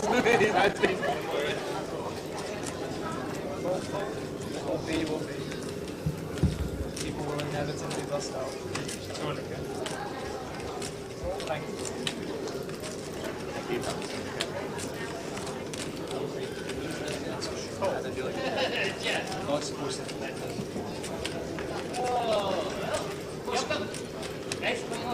Pocket sevens for Tom. Where's Tom Hallstack gone, Tower? Yeah, just come to the table with exactly that stack. Yeah, this is going 188. This is going in though from Tom. I think he might just choose to raise it up. You see this a lot as well, like in spots where you can potentially jam, like really good players, they choose to raise instead, simply because they feel like they're going to have enough of an edge post slot to go post and play the streets. But this is one of the problems of raising the sevens here rather than open ripping here. We leave ourselves open to getting limp shoved on.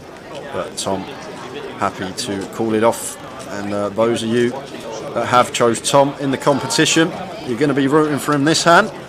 Get back to 400k potentially after Simon limp shoved the ace deuce. All in call feature. I wonder if Simon's taken a few off Tom in the last session, because Simon didn't have that many chips most of the day. So has picked up an extra 2 outs, or an extra 4 outs on the turn, so 9 outs in total now to bust Tom Hall. But it's the king of diamonds, so the sevens will hold, and Tom Hall going to get a much needed double up back to 400k, 50 big blinds. Yeah. Back up to 400,000. And he's not the man you want to be doubling. Timing is everything. What can you do? You can just get people like you. Yes, Sally Malou is still in. Indeed. Quickly show you, Morris, the result. These were the chip counts from the last break, which is about, what, 20 minutes ago? Yeah. There we go. Yeah. 20 minutes ago. We were on 28 when we came back, because Tony Filoni had just bust out. Found out how he bust as well, Tower. Did you? Oh. Oh. Yeah, he had, I think he defended out the big blind with King Deuce, come King, Brick Deuce, King Jack Deuce, I think an 8 on the turn, and it all goes in versus Gilly. Gilly's got aces, he's winning with a King Deuce 2 pair, ace on the river. Oh, wow. Apparently it was like a 600k pot. Oh. So yeah, unfortunate for Tony Filoni, 2 pair versus aces, getting it in good, and unfortunately couldn't fade the ace or counterfeit outs. Good to see Kevin Allen running deep as well here in Manchester, and Big Trev. So they're all the chip counts from the break 20 minutes ago. We're on until around 12:30. We get to the door and it'll be 1:30. It's amazing. Straight upstairs. Straight up them apples and pears tonight.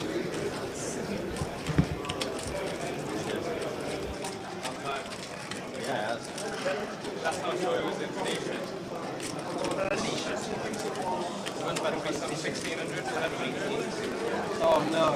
I remember like BTD 1K maybe. From a long time ago.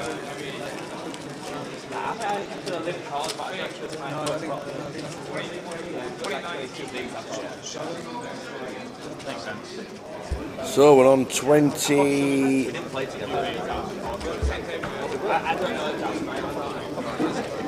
26 as we lost Dan Knight.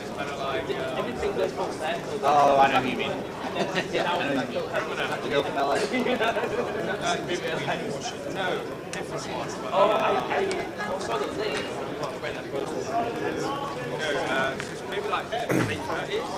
In fact, we're now down to 25 because the guy that didn't call with the 9s before the oh no, before the break that we had, which everybody was shouting cool, Zong Wing Lao has been eliminated with his 10 bigs, and he's out in 26 for £3,400, which means we're on 25. 2 and 5, 25.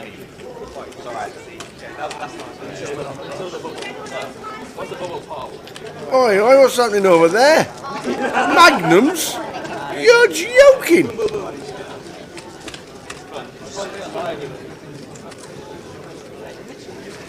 Any Magnums about?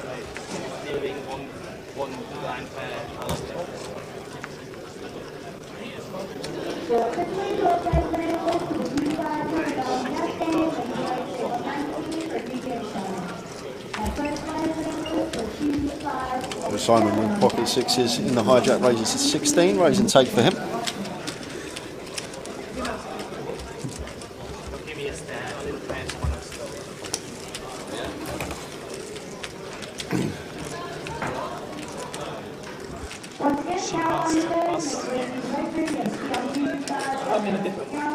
Yeah, you want to post there.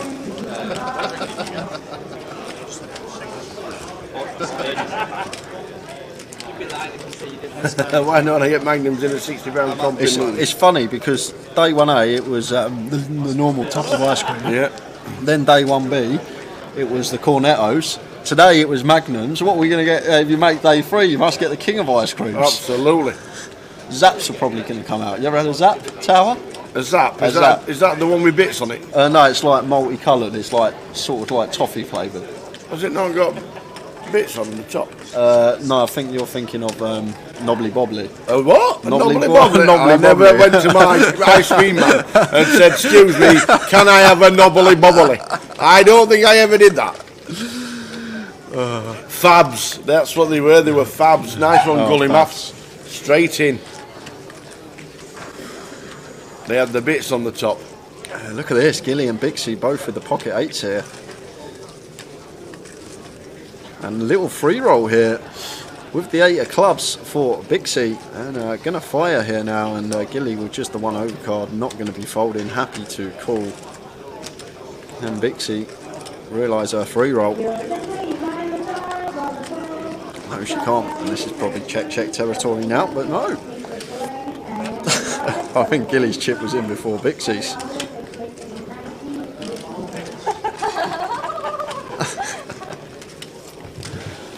Yeah, it's going to be Ben and Jerry's and Argendorf tomorrow. Can't be anything that's less. That's what it's got to be anything tomorrow, less. isn't it? Incentive to run deeper in comps, you get the better ice creams. You had the club? Did you have the club? I do have club. Did you have the club? If you don't, then cheers. So this is what we're playing for you guys, those asking for Chunks. What's the prize pool? 141k up top. Yeah.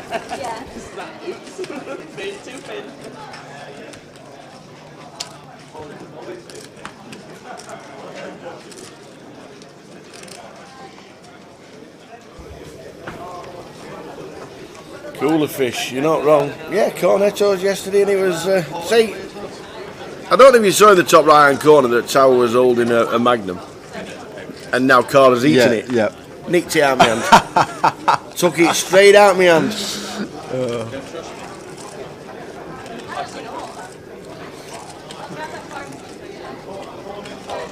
Now you see, win online poker, you're not wrong. He folded the 9s to take the break, come back, knew the Magnums were coming out, then get eliminated.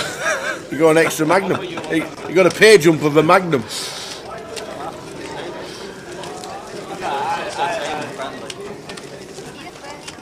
So we are down to 25 guys. PK's busy on the floor, so unfortunately can't get him to change the count at the moment. When he comes back, we will get that changed for you.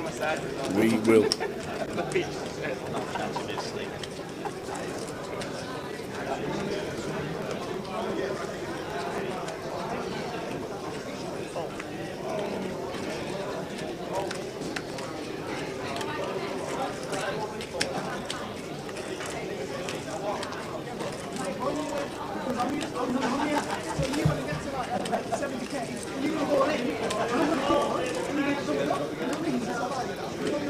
small blind here for Simon, completes 4k, and Tom probably just going to check his option here with the Jack 3, knows that Simon's already capable of limp raising, does choose to check.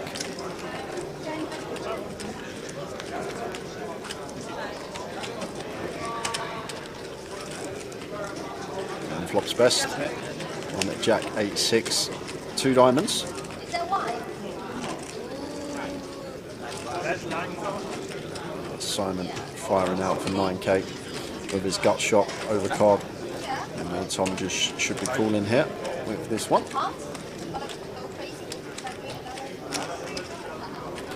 To the turn, Deuce of Hearts changes nothing. Jack 3 of Tom Hall still out in front. Simon still with his overcard and a gut shot. Now slows down, checking this one over to Tom, who's now going to feel fairly confident that our top pair is the best hand here in a blind on blind situation. Could go either way, definitely check, go for value on the river, but could also take this approach and start firing now, try and get some value from some 8x diamond draws, potentially some 6x in there as well that are non-believers. Tom, there's another blind on blind battle between Simon. Gilly chip leader 709. Look who's second in chips. Towers 5%. Ben Jones. Oh, was that your guess? Aye. It's alright, it'll come back. I've dropped off 400k, but we all have a moment. There's like 470 people still in as well. It's not structural, it's the entries. It's at least 200 people.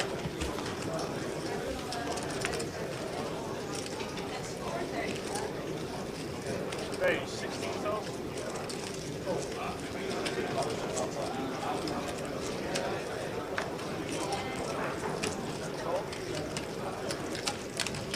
Simon makes it 16. How many rounds do you think we'll see Gillick play with a stack of 700k? Well, he just likes to get involved. Loves it. Yeah, he's Loves the game. one that can mix it up. It'll be very difficult to play against. Simon not electing to continue.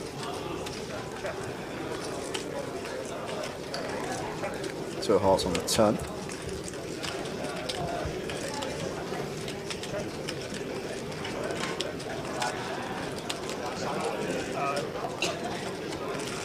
And Ace of Spades on the river, and surely now we have to fire as Simon.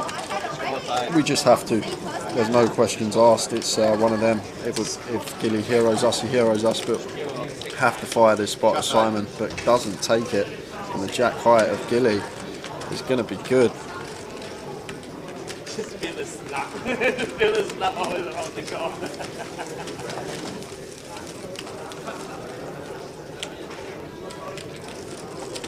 He likes to raise my big plan. 6 high. I had a suit of 65. So what a day already.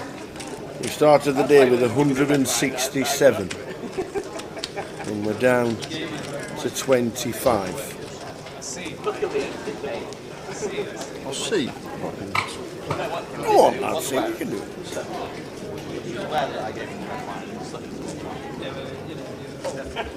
Wasn't aware of what was in the red. Schemer, plotter.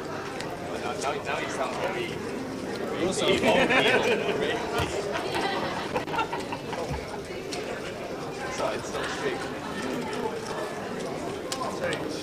That's easy, that Pico's job.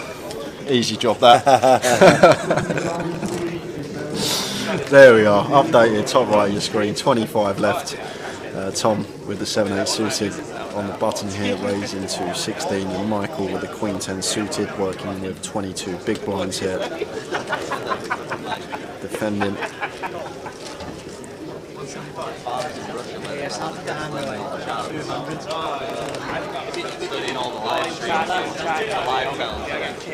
Oh wow! 8, 6, 3, 2 Wow, spades. wow, wow. We've got draws everywhere. This could be the end of Michael Caine. Tower.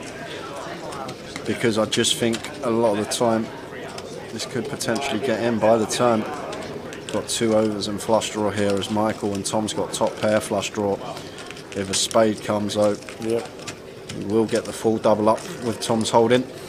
And Tom choosing 15k into 44 here, so opting for 40%-ish.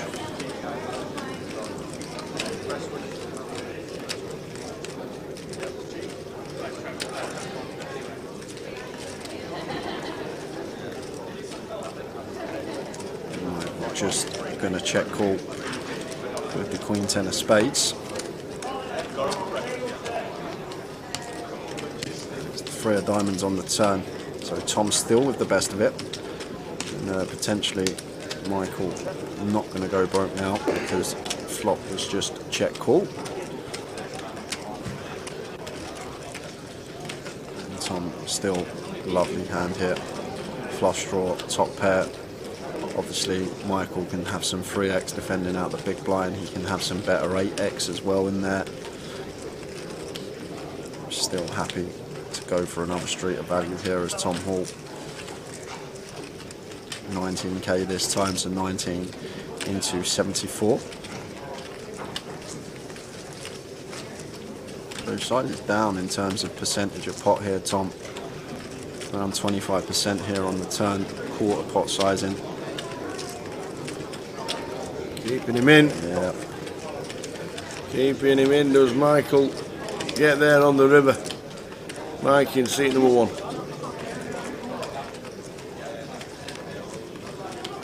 Oh! Yes, indeed. This could be a full double.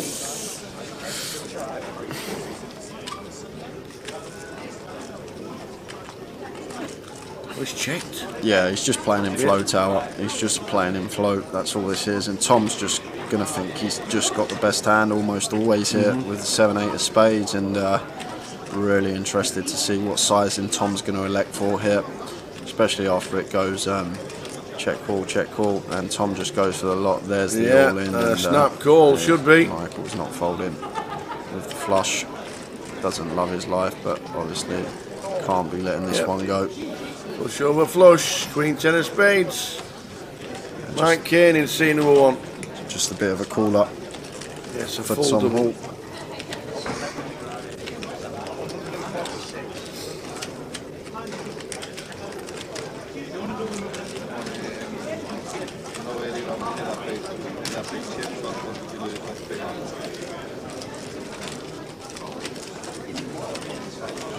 Joe, why isn't Tom raising that flop bet? Not many turns he likes. I'm guessing we're going back to the Jack 3 hand.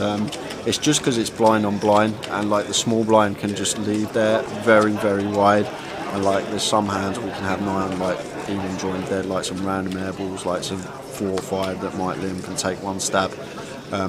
In a blind on blind situation, top pair is just such a strong hand, and we want to try and keep Simon in, induce from some bluffs, and potentially get some value on later streets as well.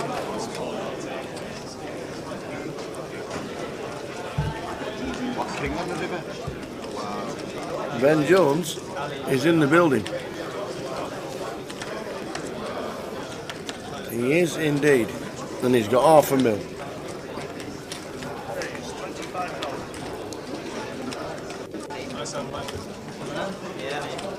Billy raising to 25 here into the big blind of Bixie. Oh, Bixie, girl, I love it.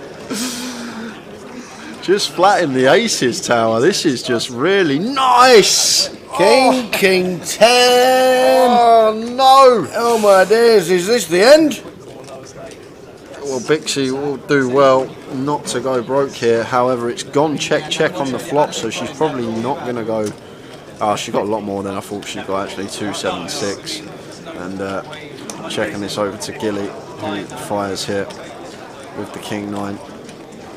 I love Bixie's flat. It's just so unfortunate here that it's come King. The thing is, she probably knows that Gilly is opening so wide that once we free bet, we're just going to fold out so much of that range, and we want to keep all of these hands in that Gilly can have, that we're just going to have monstrous equity against even pre-flop. But in this scenario, it's just really unfortunate.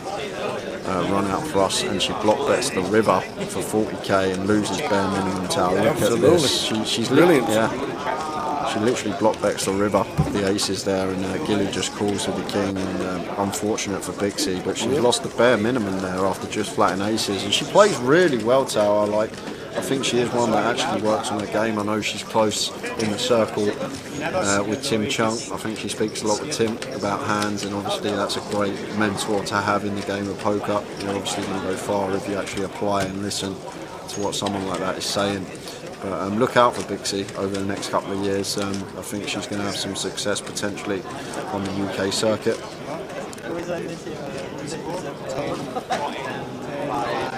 Alright guys, I'm just going to grab a quick 10 minutes. Absolutely. Get yourself off, young man. We are on 25.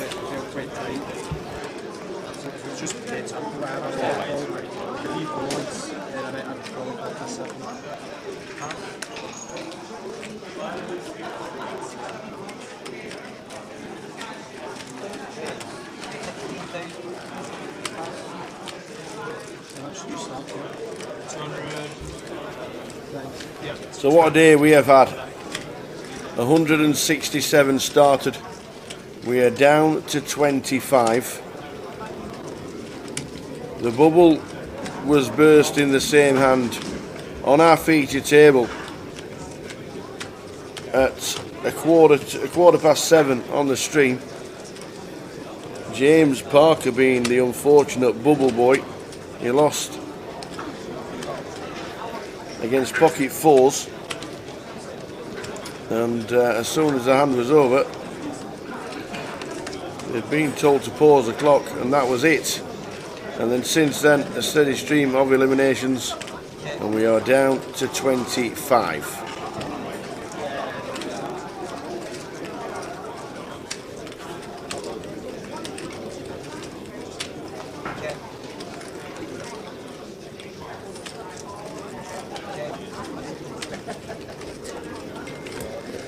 Any clubs about? It's going to be nearly impossible to get a club draw.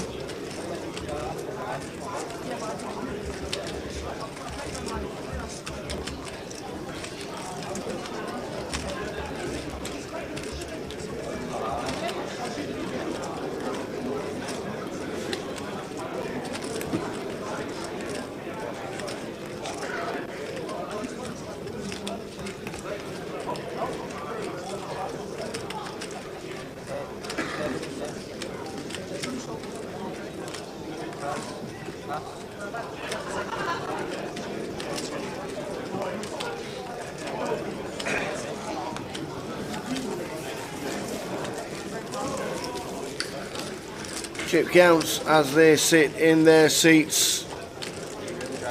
Mike 384, Bixie 182, Ben Jones 515. Chip leader on the table is Gilly 852.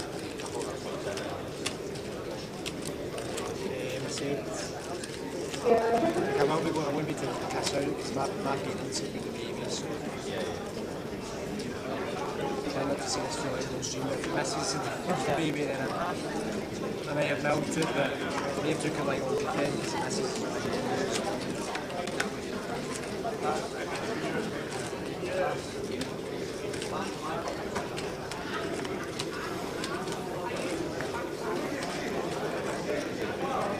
On Ben, and it's folded round to the small blind, and he just makes it up. Oh, he just makes it up. Simon looks down, he's got the boots. So incoming raise. Makes it 22. So Ben's going to call, and he's going to lose a few chips here, Ben.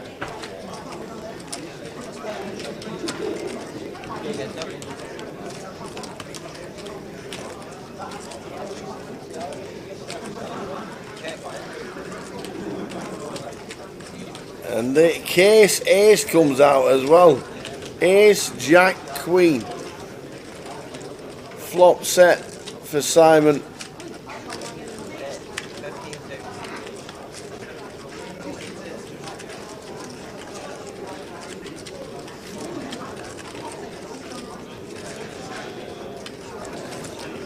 He just calls with top pair.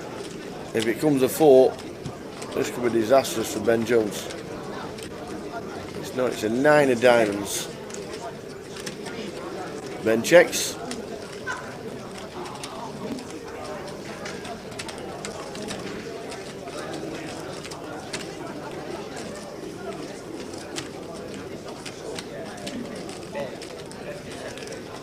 Bet 60,000.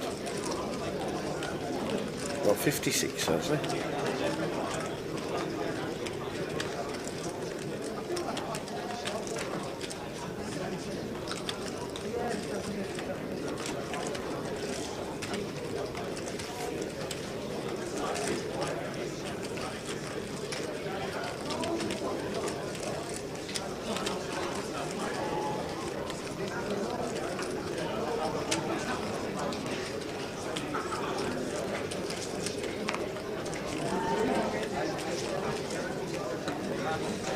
Good fold from Ben.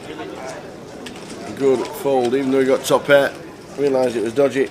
The 4 might not have played anyway, but it's as you can see, he was drawing lead.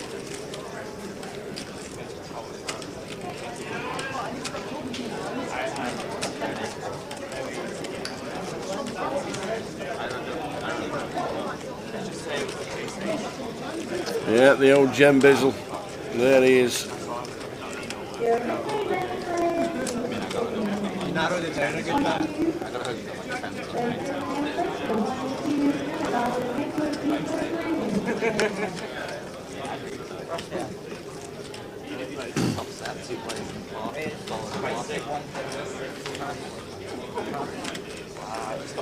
Gilly, chip lead on the table, 852,000 raises to 21 in Ace Street.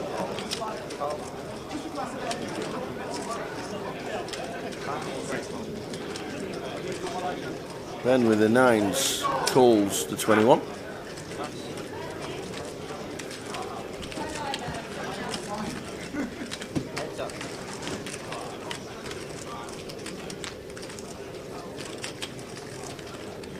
King 5-4.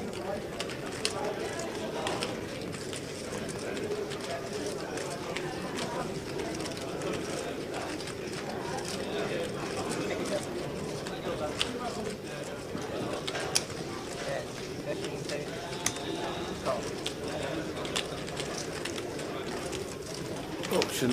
There was a bet there. It was a bet 15 and a call. That cements more or less the handle, unless we hit a really nice river. Ben with a set of 9s.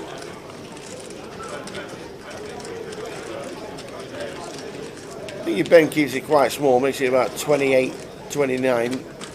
I think Ben called, Gilly will call for the wheelie. Nice river. He's gone pretty high. So that's gone about 65. And a snap fold from Gilly. Ben back up to 534,000. Playing well, not being around for a while. Ben Jones, old Gen Bizzle online. Won GUKPTs in the past. Had a few years off and he's now back. And he's playing well.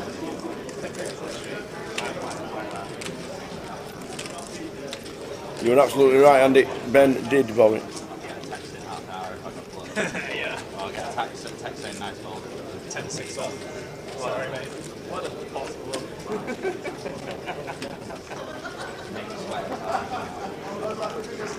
Kind of man's never bad.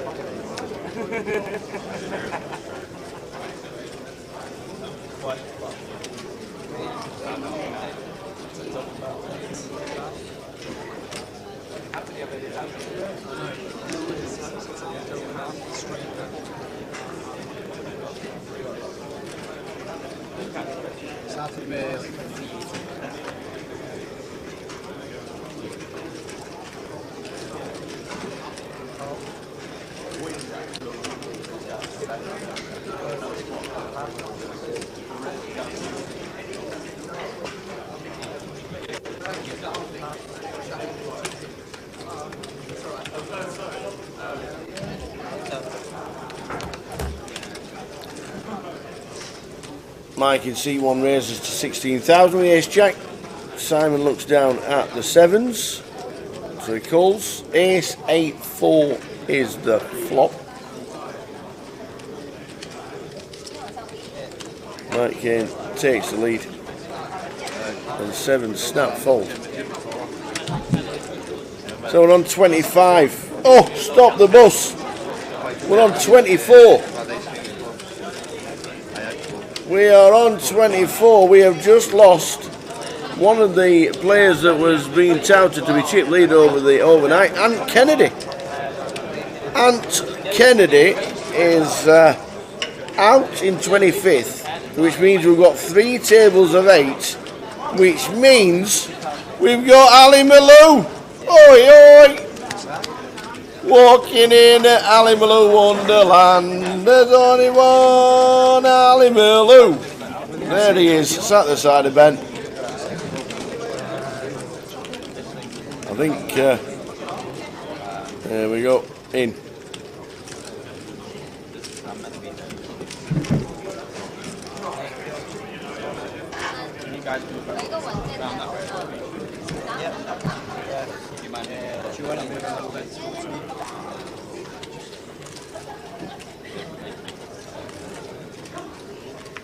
So Malone comes to 3. I think he's asked Ben just to move round. I'm not sure why. I think he does he struggle to see the board? I'm not too sure. How do you feel that you can't see the cards? I think he's just saying that his eyesight's not what it used to be and it glares a little bit. We'll shout the board over, Ali. We'll shout the board. Maybe Ben should tell you. Yeah, Ben should tell you.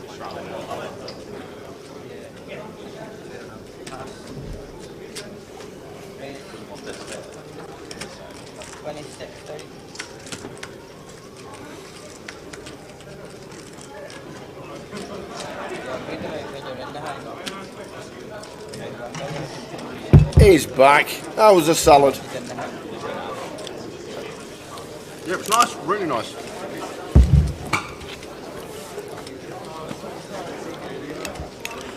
It doesn't really matter what's on the board. So for Ali. Yes, Ali Malou. But he has asked the dealer just to announce the cards if he's in a hand. And maybe he's just failing with his eyesight a little. And he has come to the table. And look at that, is that Nicholas coming to the table with about $1 million?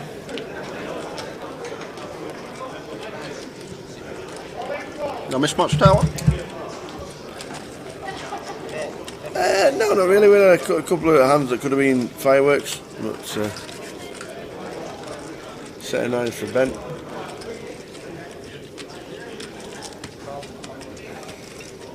Right, Kane with the pair on the flop, and Gilly with the 9 of hearts on the river.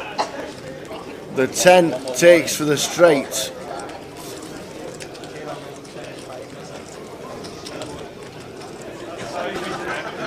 And Gilly bombs it, Tower. 275 into 170. Absolute bomb of a bet. 1.7x pot from Gilly. Huge sizing.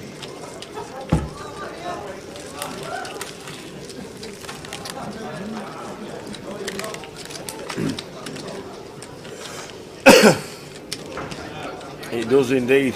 His brain does still work. What are we on, 24? We are on 24.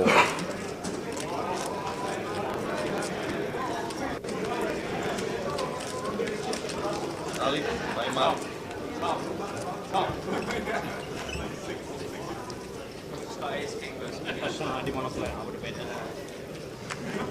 I obviously have the seat on.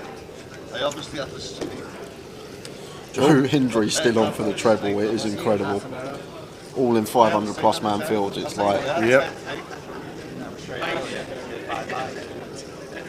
Five is a straight. That's 10-3.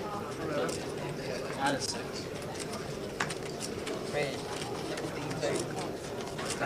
Yeah. No, half now, guys.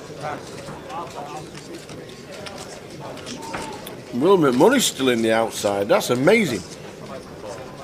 Go on, Will. Sat the side of Joe Hindley, so I know he's been in a game. But Will McMoney is still fighting on.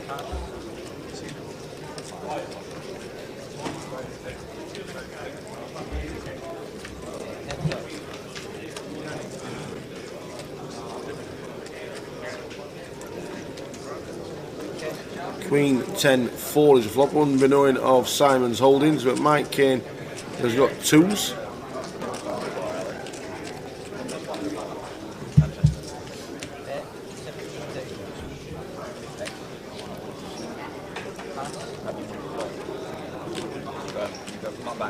Simon just firing, taking it down. And we've got just under 10 minutes left of this level, and then we'll be in level 10 of the day, level 20 of the tournament. Everyone's now locked up £3,400.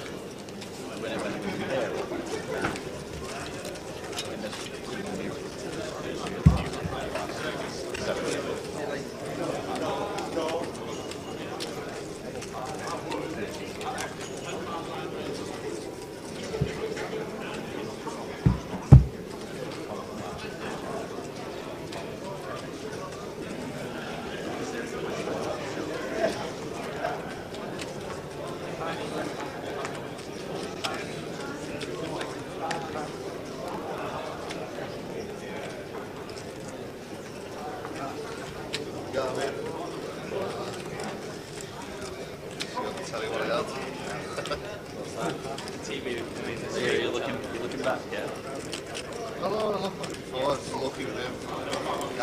Gilly in the cut-off. Folded King Queen. That's what I turned the king. I think we missed a few bets there in the action track, I'm not sure. Went ever so quick, didn't it? He weren't at the table, his hand was dead. Ah, there we go. He literally sat down just too late to be able to play his hand. Unlucky. Cards are out.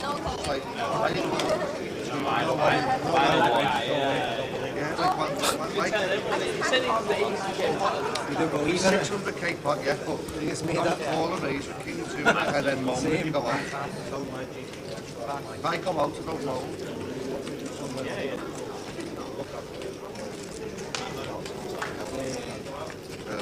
I'm not that worried about it. I think it's massively exaggerated. Back 10 for Nicholas.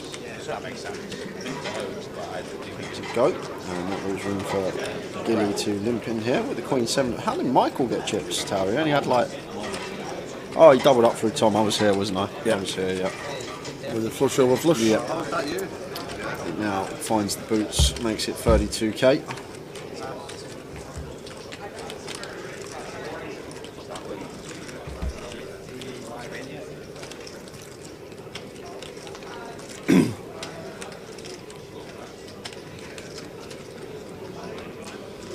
Ben, weighing up his options here, must have a decision. I think Ben's the type to tank without actually having a decision in this spot, so for his sake, hopefully he hasn't found a hand. There's Michael sitting there with the boots. I'm not sure if Ben's put his cards in the box. I know he's moved over for Ali Malou to see. But we still need to put his cards in the box.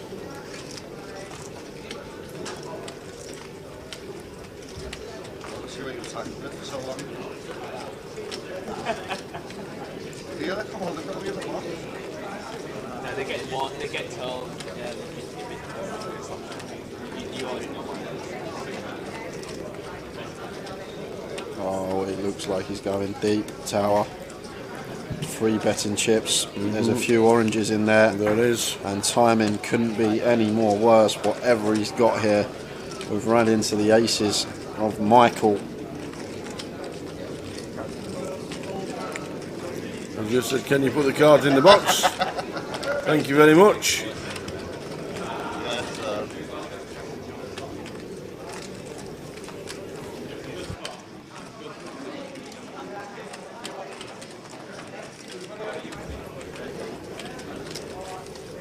love this from Michael Caine tower. I think I'd play this exactly the same way, because once we flat, we're going to be working with like 1.2 SPR, and we have aces in position, and we're massively under-repped. Queen 6 8. Not the best lot for Mike in scene number 1. Yeah, but it's like you can't just instantly give your opponent credit for aces here. We're more worried about queen for a flush here. Yeah. We're more worried about queens, like a set of queens. Only real combos of flush, like ace king of clubs, ace jack of clubs, maybe, but 3-bets, and then he might have some suited wheel aces in there, but elected to 3-bet bluff on the queen 8-6. So we're not actually too bad a shape here versus the range as Michael. We're still loving our life with the aces. Obviously we don't want a full club rolling off on a turn, because then it would be a bit of a problem. Choosing a really small size here, it looks like, from Ben. Is that 25k into 190? It is. Opts for about 12% here. Tiny sizing, like an 8th pot here, tower. You don't say that very often.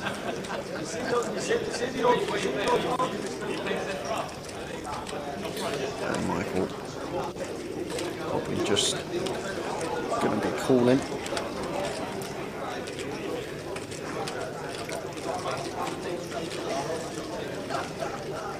Keep our range wide, we're in position. And that is beautiful for us, tower. That is just one of the best cards we can see in the deck, other than the ace of spades for us here as Michael Caine. This 8 pairing, really nice card to see on the turn, nice and clean. Shouldn't really be any 8x that Ben has here, especially when he continues. So we're just always thinking we've got the best hand here. Some of the time we might be up against the ladies, queen's full. But more often than not, our aces are just going to be the best hand here in this situation.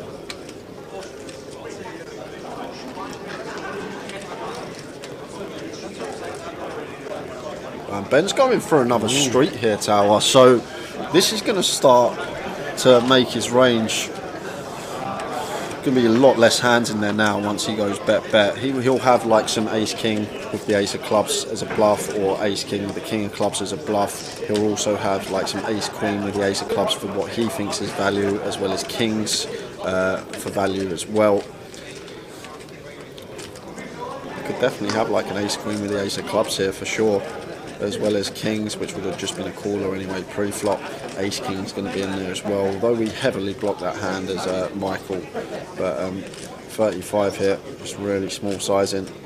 And if I'm Michael, I'm still just probably calling here, tower. Obviously ladies can definitely be in there. I'm loving how Michael's playing this hand. That was cool.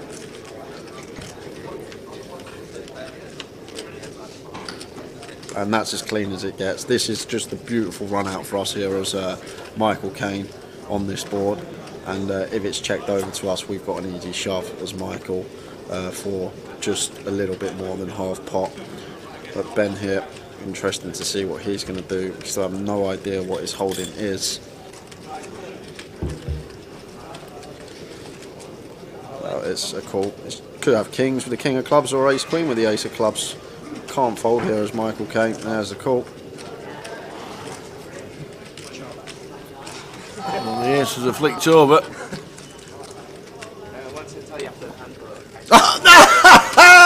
I didn't put him on that. Ben had the redraw. I didn't put him had on everything. that. Oh my days! We were playing the hand with Ben Jones. He's got the free roll forever and misses. Ben hates the snap there as well. When you get snapped with the black aces there, you're like, oh, just got, how's he got queens here? You're like, oh, okay, you got ladies. Well played, good game. And then he rocks over the boots as well. And there we go, aces v aces. Without even like a ball in the world, quite a unique.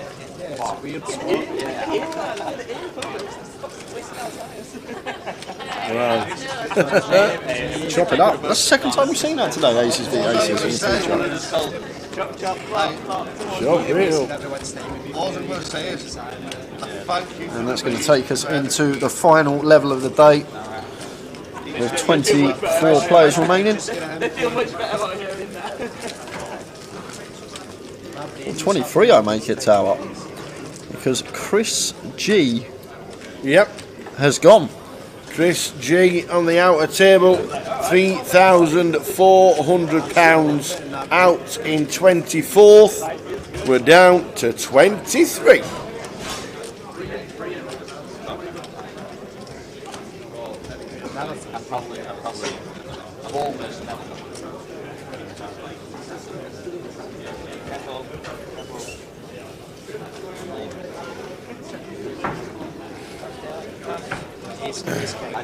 Yeah, interesting how the aces and aces went an all in pre. No, I like Michael's flat off of that stack size because we flat and we've got position as well, Tower, and then the SPR we're working with is 1.2, and what that does as well, like if Ben like 3-bets ace queen there, we give him a chance to 3-bet fold, or if he's got a bluff, we want to keep that in there as well. We've got aces like we're just loving life there. I like the flat from Michael. I always say on stream how much I love flatting the boots and taking the risky line, but more reward at the end of it. And sometimes, yeah, you'll get unlucky, like Bixie did in the way that the king line outflopped her with trips. But if you are comfortable going post and feel like you're going to have an edge navigating the streets, then you can just mix in some flats, because your opponents a lot of the time, especially when you're playing against recreationals, they never ever put you on aces and just think you're always going to re-raise those pre-flop. We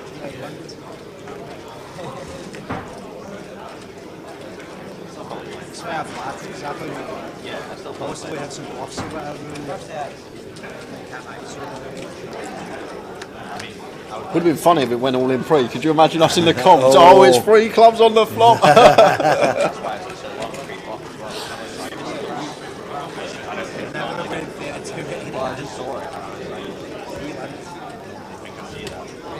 Well, aces this time for Ali Malou with the boots, makes it 24k in the cut-off into the big blind of Tom Hall. Oh no. Oh no, oh no, oh no. Uh-oh. Tom could feel one coming here. The thing is, I'd shove here, but we saw Tom earlier shove 7, didn't shove 7s in the spot where he's going to take it. He's going to take it, okay. He's not all in. He is not all in. But Ali Malou will not be doing anything else apart from chucking in the triangle. Yeah, and all this is from Tom. We're on a pay jump here, so he's left himself a little bit back behind. So he's going to have a little look around the room and potentially see if there's an all-in or call, and then tank before he puts the rest of his chips in. All right, okay. So that's all this is, Tower. Tom's well aware of the ladder, and that is why he's left himself 15k behind here, hoping that there can be some couple of players tangle on the outer table and earn himself an extra £300 in his pocket. All right, I see. Yeah.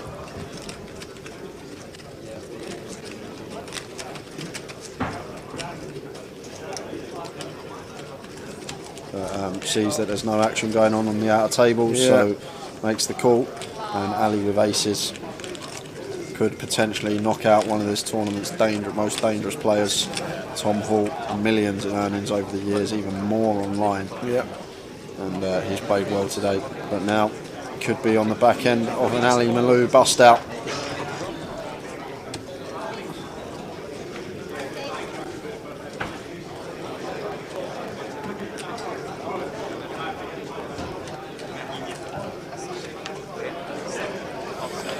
So does Tom get there at the moment? No, we need an 8 and an 8 only.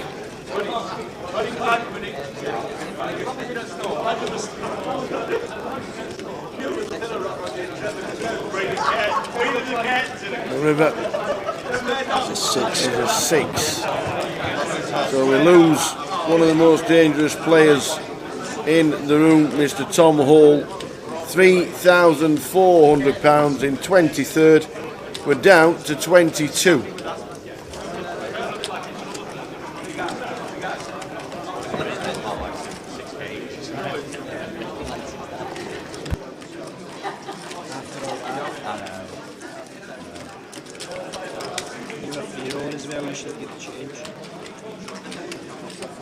Yeah, I mean, She opened 9-7. the way I'm playing it is like maybe one of the only ways I don't. So we are down to 22. as it says at the top right of the screen. Final level of the night.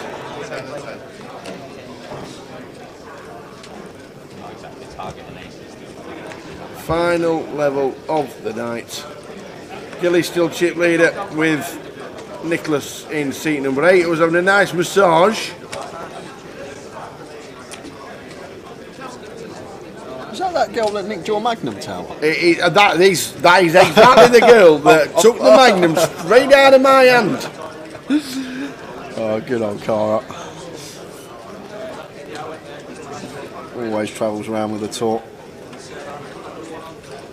Get yourself a massage at the tables.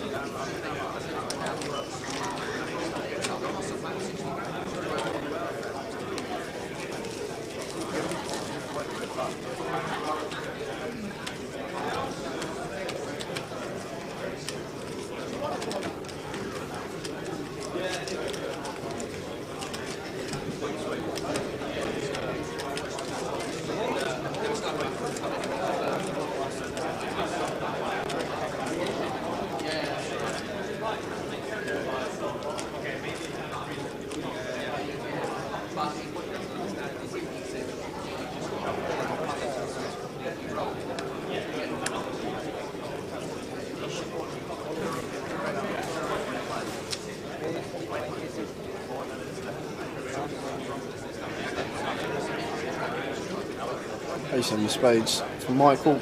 Raises 20k under the gun. Do you know what? I've missed seeing Ali Malou on our feature table with lots of chips in him tower. It's we had a year or so without him, but now he's back and firing and back where he belongs, deep in a poker tournament. I'm wondering we'll get some Ali Day 3 antics if he does find a bag in an hour's time. Ah, here she comes. Here, she's on telly. She's on telly. She's on telly. She's on telly, stroking the man's noggin after having a belly full of Magnum. Yeah. How was the Magnum? It was good. Do you know what made it taste even better? It was mine. It was a gift from a friend. There you go. He told me you snatched it out of his hand. Not sure being snatched out of my hand is a gift, but you know what I mean. I'm sure I heard the word.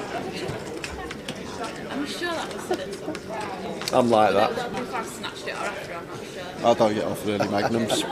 I'm like that.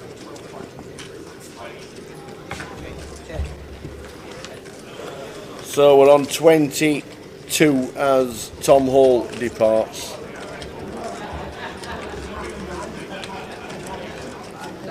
Now it certainly won't make a difference to his bankroll, but yeah, but every extra pound in your pocket is another bang. It doesn't matter, Michael, how much money you got or how much you've won at this game. If you're sitting there and there's a ladder and there's action on the outer table, you might as well wait and see if you can nick the extra £300. Like if you saw £300 on the floor and you're a millionaire, you'd still pick it up, wouldn't you? It's and then take it to a police. And then take it to a police station.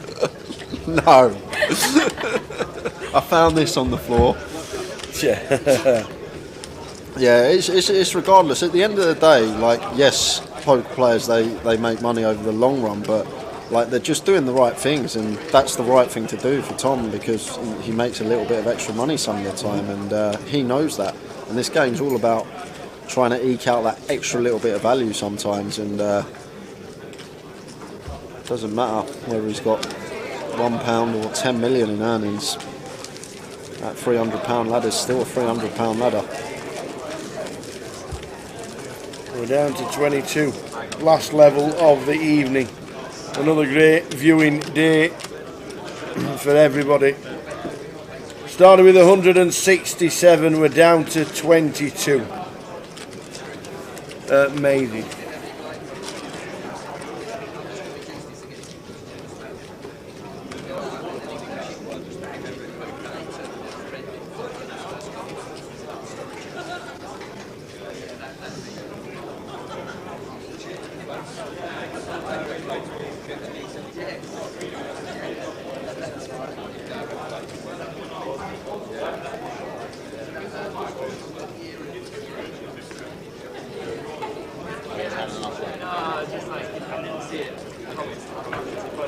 so high.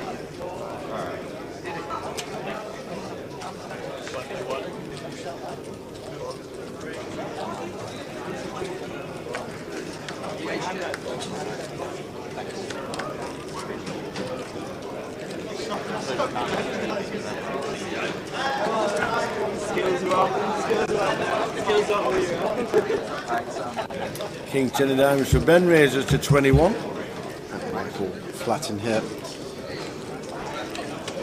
In the big blind. 7-7 deuce, 2-spade board. Definitely one I think we can bet small here as Ben to continue. Got 2 overs, backdoor diamonds, and it's a board that Michael's not going to have too many hands that can continue. Only really 7x, deuce x, spade draws and pocket pairs. So it does fly up. It looks like a tiny sizing, 10k.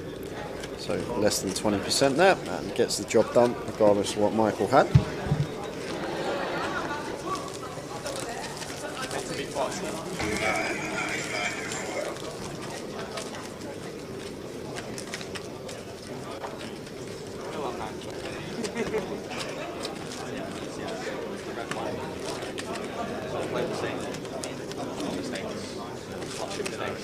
Oh, it was awful. Because I played the cheap 100 and then I played the mini draft and the chips were completely different. Yeah, and you hate it. Yeah. So I was like, why is this guy doing 50k in the football? I was like, how did he get 50k in the best? Could you imagine sliding Colonel heads up? Well, Colonel's had a very deep run in the GUKPT Blackpool.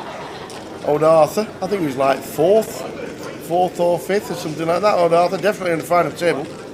Wait, we're on in Holgrove now. Yes. Yes, Dave. Saturday night. Old Grosvenor in the house, Mr. Dave Temple. They used to put it on in Blackpool all the time, didn't they, the stream when we were live, whether we were there or not? I've said for 10 years that while we're streaming, while they're live streaming, and now it's got better and better and better, and the graphics are amazing, and the Cardroom Direct team are bringing the best coverage possible, especially the last 5 years. I've said that every Grosvenor casino should have at least one TV somewhere on the wall with it on. If you want the sound on, ask for the sound, and if not, just watch the pictures.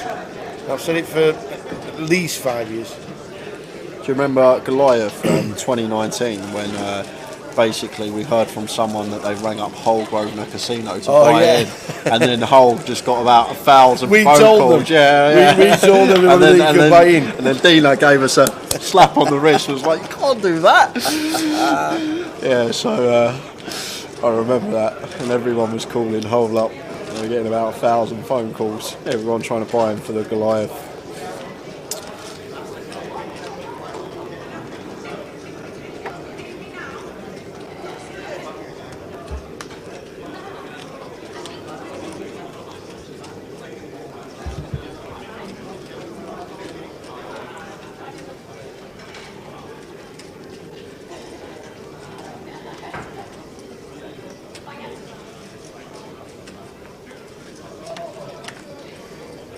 Yeah. We've just heard you can buy into the Goliath direct at Hull. 200 phone calls later. Can you stop telling everybody?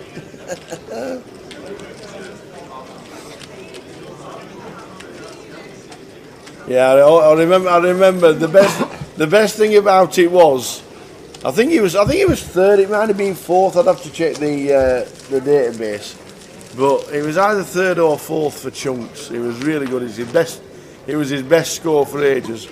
And the Monday night comp was always the most popular on a weekday of any comp. Obviously, this is pre-COVID when everything was dealer dealt and what have you. And Arthur was always in the building at 7 for an 8 o'clock start. Always. He always had a coffee, or might have took a 10 on roulette or whatever it was, stood around, chat to everybody. The kind of guy that he is. Always remember when he'd finished third or fourth or whatever it was, he turned up 15 minutes late, and as he walked round the corner, everybody gave him a little it was like, yes, well done Arthur, like that. And then you just knew why he'd done it, why he'd turned up late, so that everybody at the same time saw him for the first time since he had his massive score. Oh, it's brilliant. Yeah, top lad out Arthur. Loves his racing, loves his sport, loves his poker. Gilly here with ace 9 in the hijack makes it 28k to go, veering towards that 3x sizing, and Michael here in the cut-off, just happy to call. Bixie out the way, and action going to be on Ali Malou here in the small blind with the Queen 4 of spades, and if anyone can mix it up with the Queen 4 of spades in the small blind, it is Ali Malou. And here he comes to the Malouster. I'm expecting a free bet from him.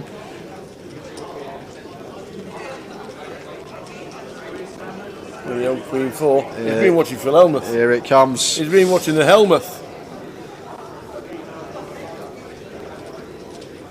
And look at this. This is a bomb of a free bet. This is going to be about 200k from Ali Malou. Have some of that, Michael Caine and Gilly.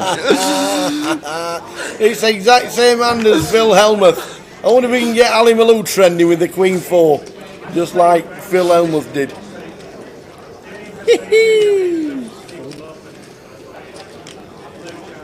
Snap fold, snap fold.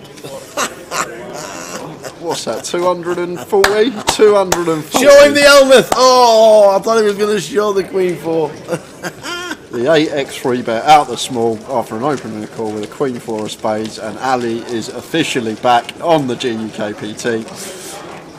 Oh, dear. How are we doing, Dan Gormley? Good to see you, mate. Where you been? Didn't see you in Cov. I haven't seen you here. I'm guessing I'll see you in Edinburgh. Good to watch some top post slot play with correct sizings. Played a lot with Michael over the years. Top player, yeah, he's very good, Michael Caine. Whenever he's on stream, doesn't tend to ever put a foot wrong. It's true. And Andy says, I heard Ali Imizovic is named after Malou.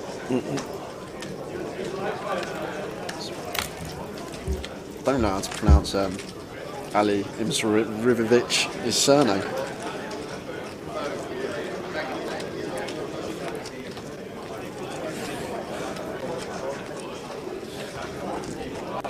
And Michael Ace King raises to 20.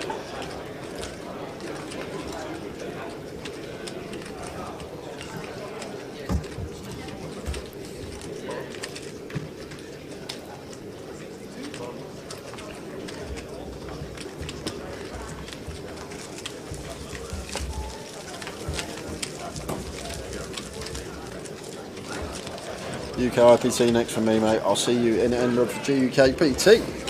We'll see you there, Dan. I might even pop to that one as well, to be honest. I only actually found out I was on it today. Someone said to me about it, so I might. Is it a couple of weeks or something, I think. Yeah. Is that London? Hippo, yeah. Hippo, apparently. I haven't even checked schedule or anything, so fair enough. Might pop down. It's not on the same time as when you're in Ireland. No, it's not. I don't think it doesn't clash with the Irish Open. I don't think. I think it's just before. Nothing should, to be fair. Nothing should.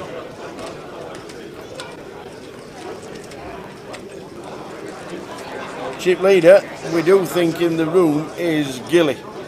If it's not, it's Francis.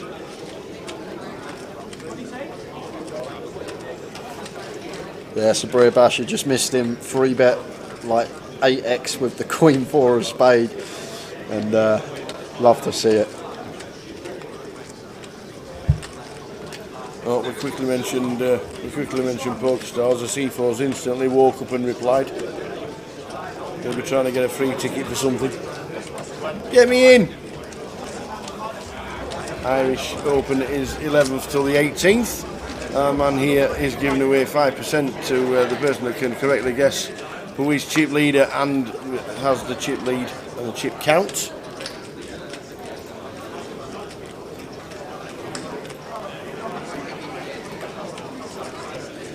Cheers to see, folk. Thank you. Yeah, it's week before Tower, so yeah, I might even pop up there. Yeah. Or pop down now. Not even pop up, pop down. Ah, yes. You're not going to change your geography routes. 9 deuce deuce, 2 club board. Nicholas flopping flush draw. Not much here for Michael.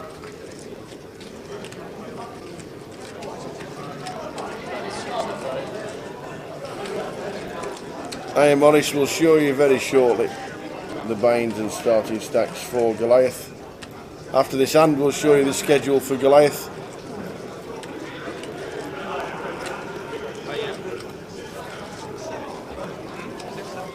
Yep, he did 3-bet with a Helmuth special, although it was the suited variety.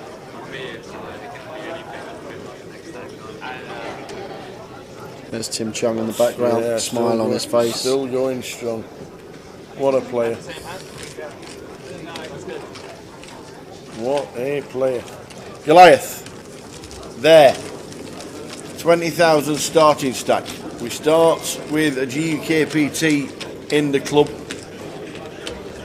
We start streaming on the Friday. We start streaming on the Friday with the GUKPT main. On Saturday we'll be doing the ladies event as well as the start of Goliath. We will definitely be doing the start of Goliath at 12. We'll be in situ. There'll be some guy on the mic saying, "Ladies and gentlemen, welcome back to Goliath." Like that.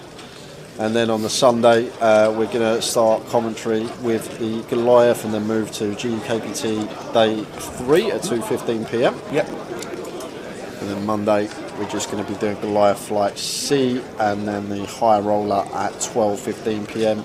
Tuesday's just Goliath Flight D all day. Wednesday, we're going to be streaming Goliath Flight E all day. Thursday, we're going to stream Flight F until 4:15 p.m. where we'll cover the final table of the G400. Friday we're doing both turbo flights, and then Saturday and Sunday is just the remainder of the Goliath that we'll be streaming. What's there? Joker's Wild. Tower cannot wait for that. And on day 2 it's Carey's birthday, so all sing happy birthday when she makes day 2. How's that got out? That'd be interesting. I can't believe anybody knows about it. How's that got out? Ali Malone has got Ace King against Gillis King Queen with a flush draw. Yeah, look at the open size from Maluvo Tower. Just makes it a full 4x nearly. He raises to 39k. Always mixes it up with sizings. And just continues for what looks around 75, 65. And shows the Ace King of Spades.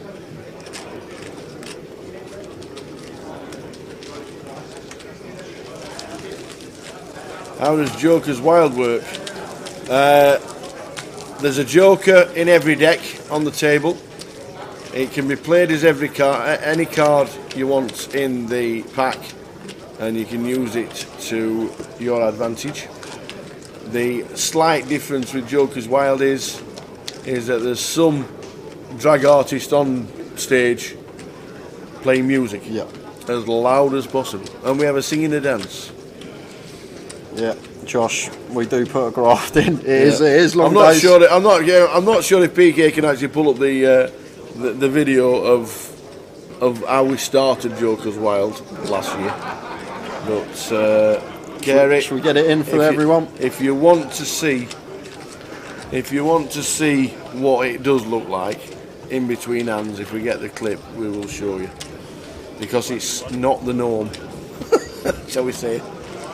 So yeah, there's a Joker in every pack, and it's classed as a wild card, so it changes the hand values. As we go back to the table, we've got Ben with aces and Simon with the tens. We've had a raise to 21 and a 3-bet to 63. Back round to Ben. Oh, it's no limit. It's no limit hold'em as normal. No, it's not. Is it not? Not if you can have 5 of a kind. I'm not having it. You're not calling. You can't have 5 of a kind as a hand in no limit hold'em. It's not Omaha. Well, hello, but it's not. It's not. 5 of a kind's not a hand in hold'em. I'm still not having that, Tower. It's no limit. I'm still not having It's that. hold'em. You get 2 cards. Yeah, you do, but you're saying that 5 of a kind beats a royal, and I'm not happy about it. We'll ask Jim. We'll ask Jim for the rules just to make you happy. You're not playing it anyway. You're working. Thanks.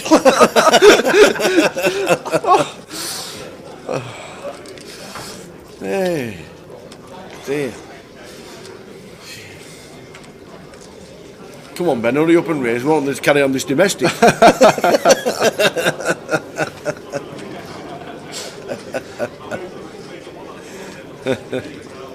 Are we flatting? I like flatting, but Ben's probably going to 4-bet from the looks of things. I really do like flatting aces. Maybe I flatten too much, maybe that's a leak in the game, but I'm just really big fan. And now Simon's in a horrible spot here with the pocket tens. We're not loving life, but can't ever see us folding here. Getting this price with position with the tens, especially versus Ben, who might be capable of mixing in a 4-bet bluff some of the time. But never folding here. Now we're getting this price 3-1 on the call with tens in position. Simon.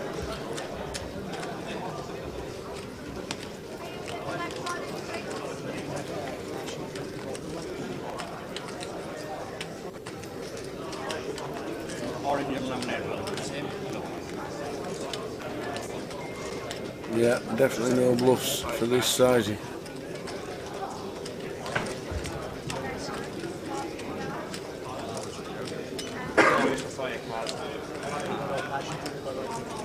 Is he calling? Is he not?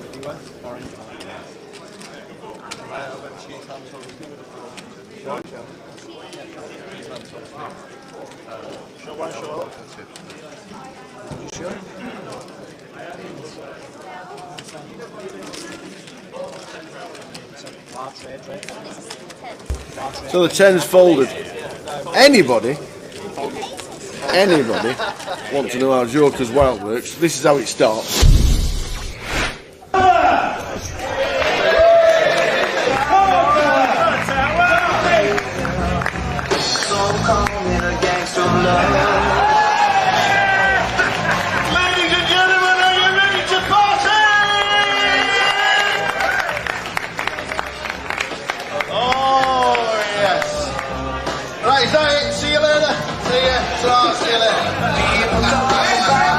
Here we go. This is what Joker's Wild is all about.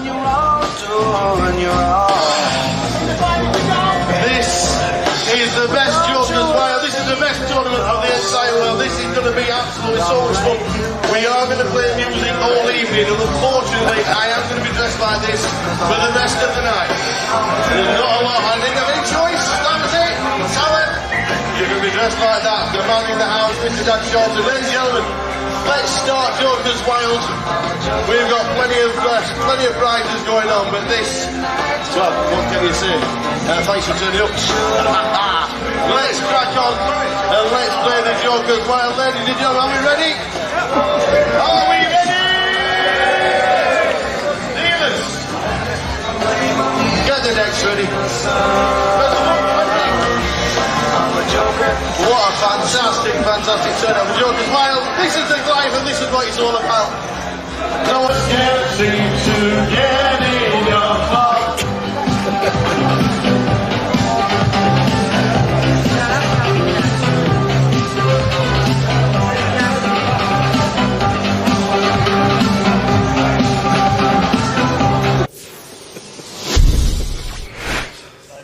You love it, Tower, don't you? And that is how you party.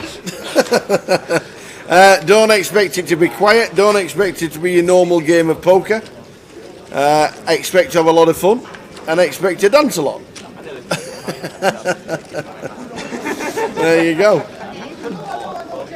Joker's Wild. The best side event in the world. Only difference is this year that's going to be Jay. I'm not having anything to do with a game that has 5 of a kind in it, I'll tell you that. I'll be commentating, enjoying myself in the booth, alone. Alone. No mates.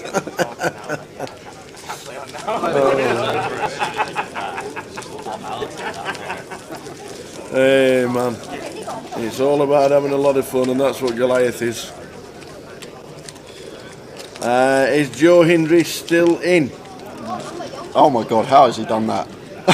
William 2417. What have you just done? What have you just We done? literally looked down at the list. Joe Hindry. Is just Joe pops Hindry up. still in? He's just gone this second. No. You bocked him. That was weird. How did you do that? How did you know?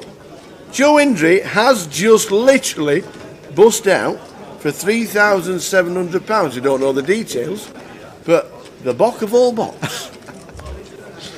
So that means we're on 21.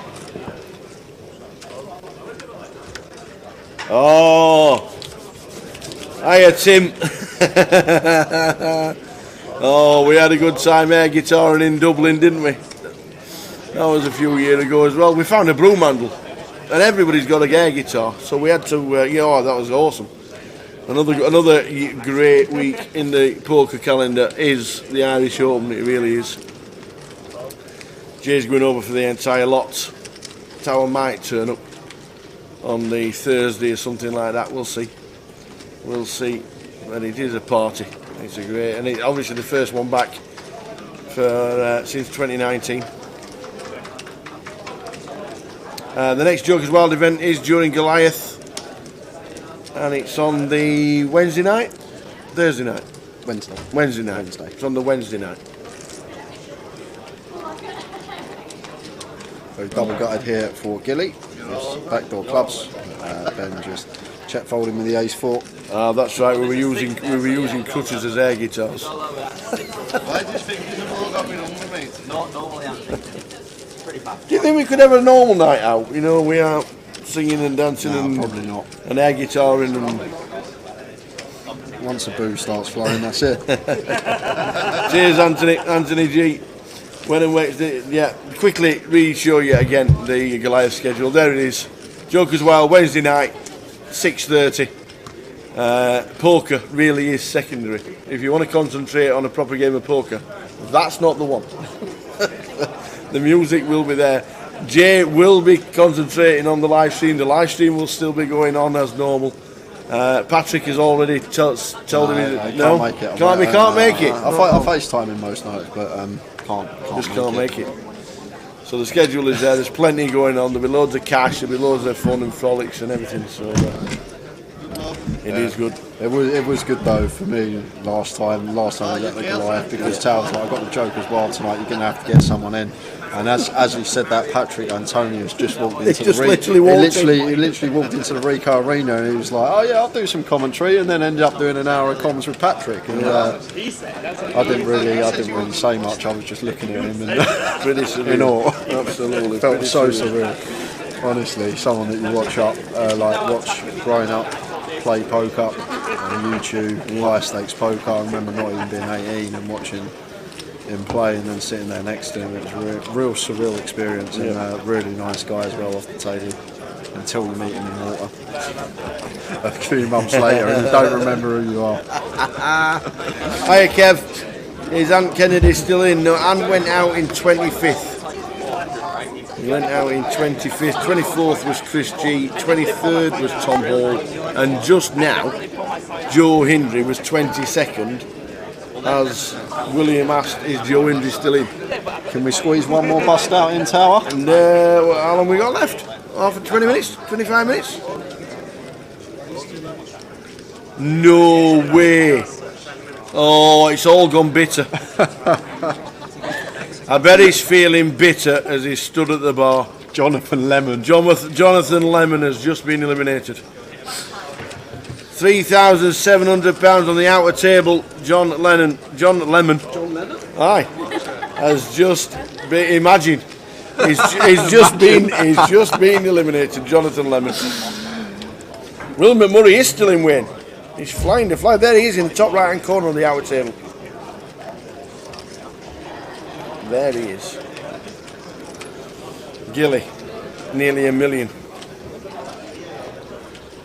Open under the gun here from Gilly, and Ben flattened the suited king on the button with position, and just going to fire up on the 10-7-4 2 club board, and Gilly done with the queen jack. I'm pretty sure someone's got Gilly 920,000 on Twitter Tower. I'm pretty sure, which is literally sitting on now.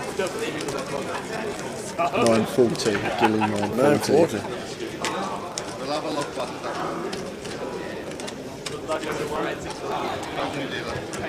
Well, the chip lead, I wouldn't be surprised if the chip lead isn't over $1 million. I was going to go somewhere like 1.2 million, but I went 985 for Ben.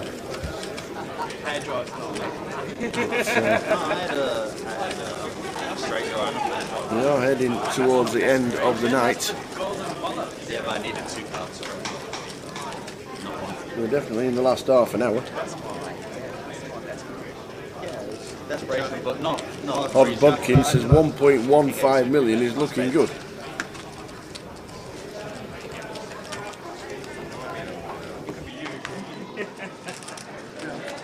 Is that the one on my list? Probably not here. I was worried about the 10-8, to be honest. But the 10 was a club, so I wasn't worried.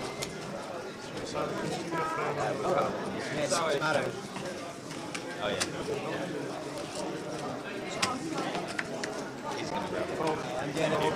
So we are on the last 20 minutes, 25 minutes. The clock says there 24 minutes and a little bit.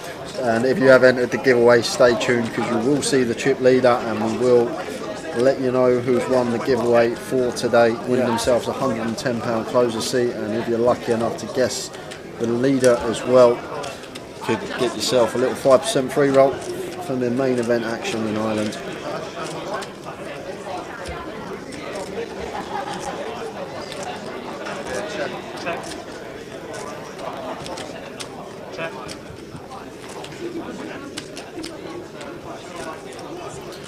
King of Spades on the turn after flop is checked through. Now Gilly checking just for Hyatt and Simon here with the ace-9 of hearts. Looks like he's going to fire away.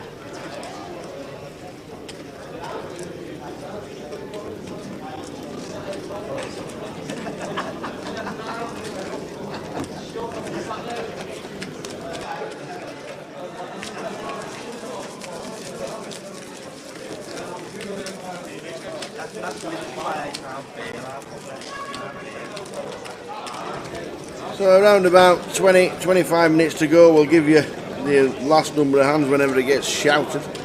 We've lost all track of time, but the clock is still going down. There's 25 minutes left on the clock.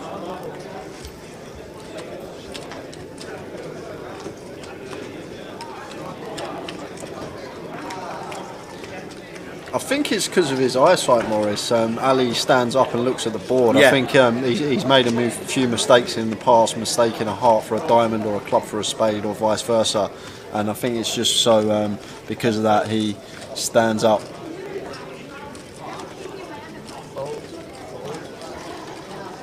Yeah, he has said before that he does struggle in corners because of the lighting, and he's asked the dealer to announce the flop, which you don't mind for somebody who's touching 70 and has ailing eyesight. Imagine if one had Pete had to guess the flop every time. He'd be out first hand.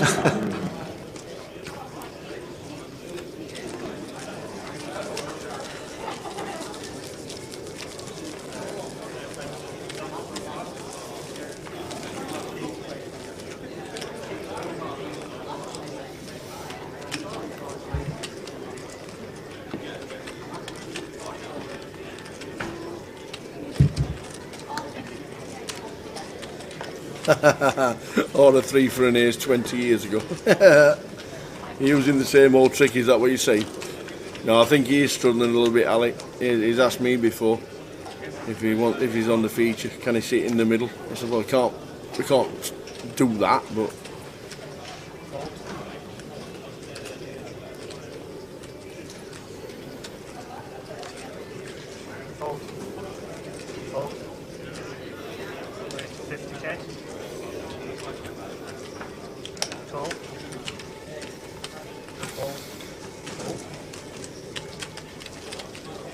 Nicholas opening the cut-off makes it 50k to go, and Gilly on the button, happy to come along with all the chips. 6-4 of hearts.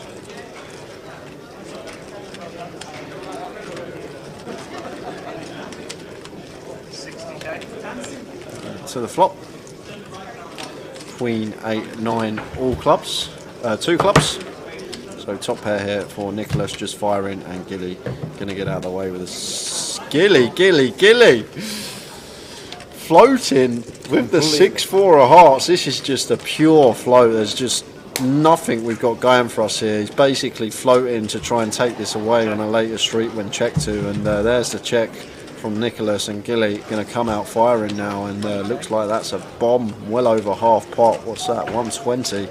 Exactly half pot. Looked a lot more. I thought they were all oranges, couple of yellows at the bottom. So half pot here from Gilly.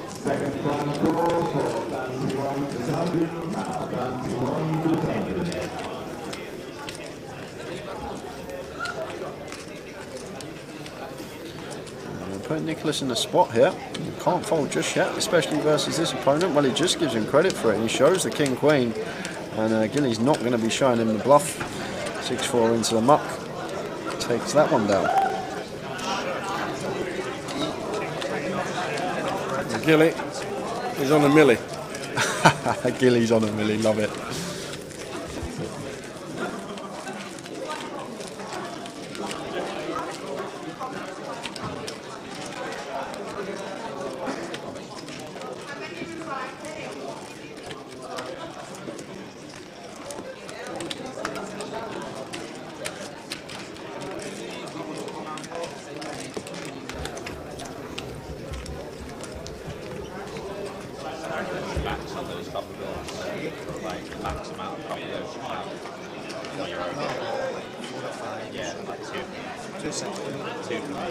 Just drinking in because there's something quite easy to drink just now. And yeah, beer will make me tired. I'm already tired, and beer will make me tired. They kind of, in a strange way, they kind of give me energy. Sugar. Raised to 22 minutes, okay? Yeah, when I drink those, like acid, the stomach feeling, you know, if you wake up in the morning and drink like apple juice, and your stomach's like citric. Cool. I get that really easy. Gilly with a milli is raising with a 7-3, and it comes 3-6-9. All spades. Yeah.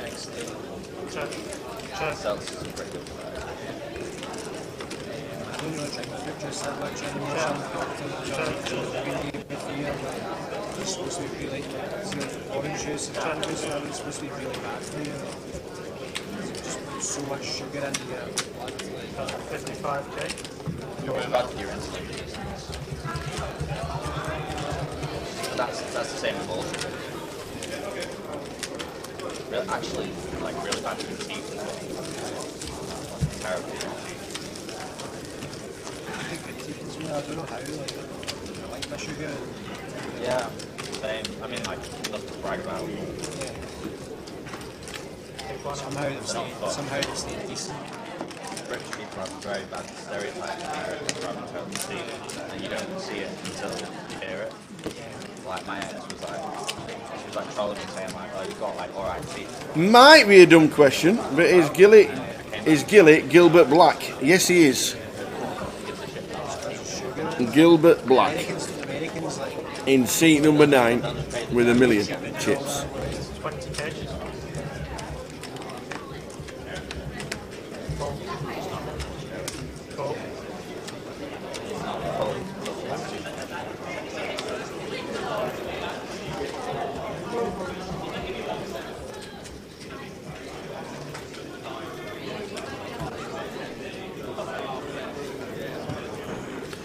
Malou just bombs it with the jacks. This could be interesting because Simon's got ace king suited. These are going in, ladies and gentlemen. We're going to have fireworks towards the end of the evening because these are going in. Yep, spot on tower. 36 bigs. Yeah, they're in. Malou's not folding ever. And shows the jacks. Simon Chan has got ace king suited. They fist pump. Really good at flips though, but I heard your Big flip for both players here. Either Ali's going to be left with 16 bigs or we're going to lose Simon, but there's 806k in the middle here. Ali Malou could be on his way to 1 million chips or thereabouts.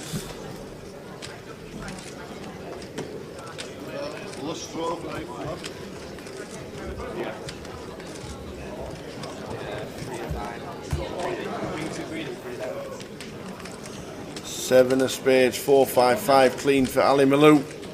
Needs to fade an ace or a king, or Simon needs an ace or a king to survive, and it's not. It's a 6 of diamonds.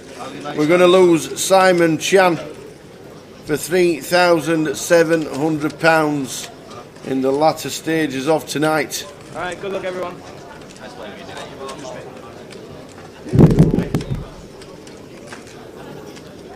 Ali's the man. I actually remember this BRM. Says random query, but there's no. Is there any reason Goliath 2019 Day 1F isn't online? I think it's to do with the music that was played in the background. They took some streams down, I believe. Oh, because, did they? Because of the music that was playing in the background for copyright reasons. Surely, if a company pays for PRS or pays for their own Spotify, it shouldn't be allowed to. Shouldn't be allowed to take it I down. don't know. I don't know. Is that the reason? Music was a bit too loud and whatever it was in the background that then you weren't allowed to stream. That's the reason why it's not online apparently. Joker's Wild's fault. No, that was day 1F was a different day. Just Joker's Wild. No, it has to be Thursday. Day 1F's not Sunday. Thursday. A, B, C, D, E, F, yeah. Maybe it is. It was your fault. Blame Tower. That is why it's not on there. Tower was too loud. Joker's Wild. Oh, sorry. Oh, was that the night of Joker's Wild, was it? I see. Okay. Sorry about that.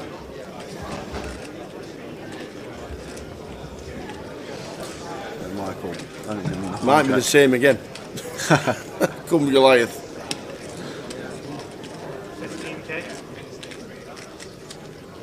Well, the clock's counting down, 14 minutes in counting. That should be paused in less than 4 minutes. And we'll draw for 4, 5 or 6.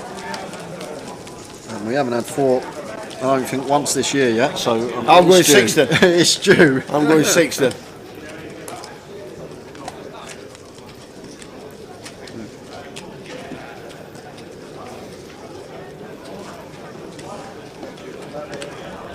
If 4's never been drawn, I'm not picking it.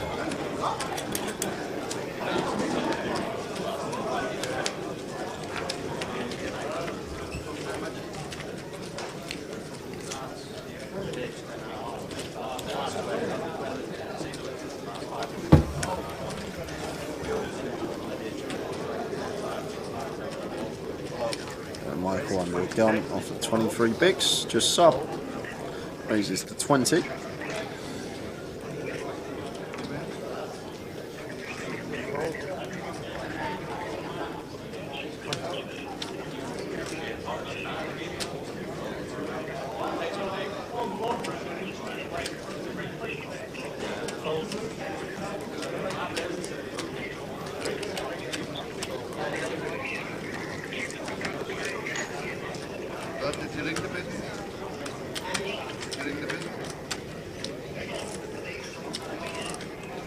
King 3-3, 2 club board. And Michael getting out flopped by Gilly. Gilly flopping 2 pair. Kings and threes. Michael with 8s and 3s. Happy to continue here. I'd be happy to just take it down. 15k into 55. So a little bit more than quarter pot choice from Michael, and this is probably now where we're going to see it go check check. I think he's a bit too optimistic to be firing again here with the 8s as Michael, especially once Gilly calls flop. 6 of spades on the river. And Gilly firing for 50k into 85. And obviously repping a king or a 3, defending out the big blind. Obviously missed clubs. Michael pays it off and sees the bad news. King 9 for Gilly is good, and now Gilly up to 1.2 million. And I believe he's chip leader in the room. So we had 1.2 million or around that mark for the competition. And we've got how many left out? Surely they've got to pause. I don't know, they've not paused the clock, they're not 10 minutes left. I think if it goes under 10 minutes you can't get 6 as well, which is the good thing. Nobody said anything. I think when the clock does drop under 10 it will be 3, 4 or 5, which we don't usually see.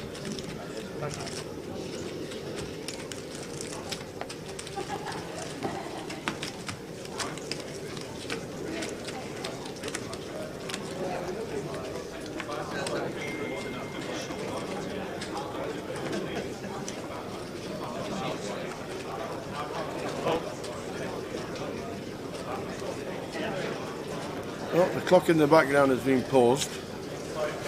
I've not heard any numbers.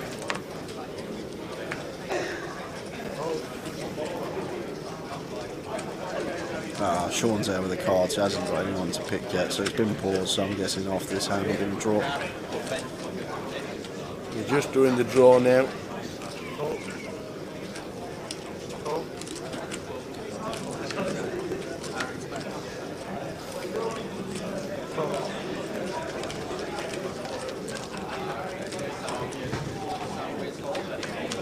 Hijack clicked it up, makes it 20k to go, and Gilly calling on the small blind.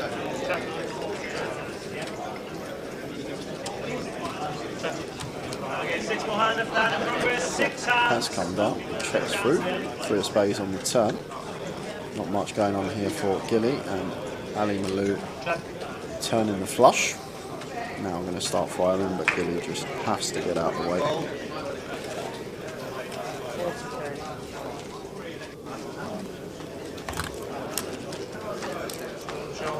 You have got to be kidding me.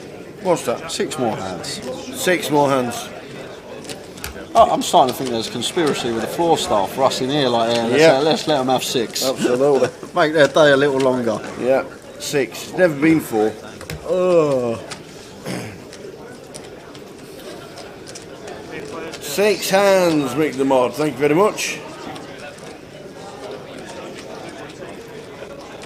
Who's going to be chip leader at the end of the night? Who will be fighting it out for the £110 closer token and potential 5% at the Irish Open?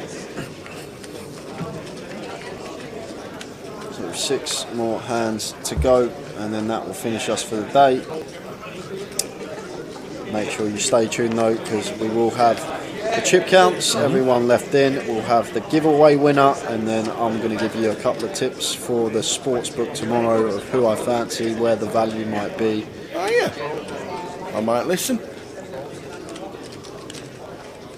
Nice one, Fizz. See you in person tomorrow playing the seniors. Cheers, Mark.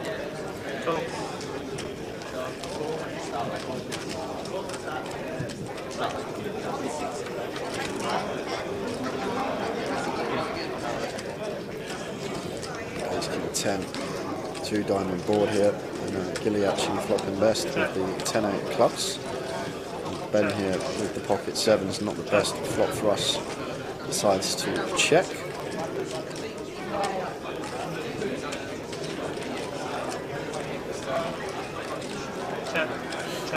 Turn card. Checks all the way around.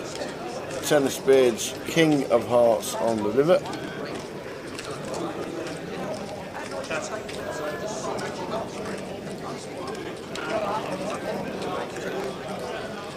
So this checks to Gilly, going to be firing here.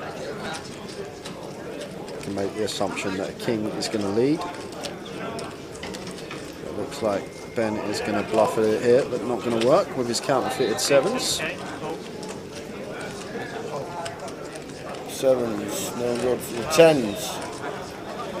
Povey, how was the treble today? Meatloaf. It was meatloaf. 2 out of 3. Ain't bad. Bristol Rovers letting us down. And we got the 3rd out of 4. We had a 4-timer as well. Yes, we had Port Vale. We had Port Vale, and Port Vale won as well. And Bristol Rovers let us down. Lost 1 for the first time in 10. I can stop a good running football, me. I am the man. Any managers want to know how to get a winning streak going, ring me up. Give us a call, send us a message on Twitter. I'll back the other team. Oh yes. Thanks, Morris. Thanks for today, guys. Won't see you at the seniors. Cumbrian Western car is going to Newcastle tomorrow for the Sun Deep Stack. Nice one. You enjoy the Deep Stack?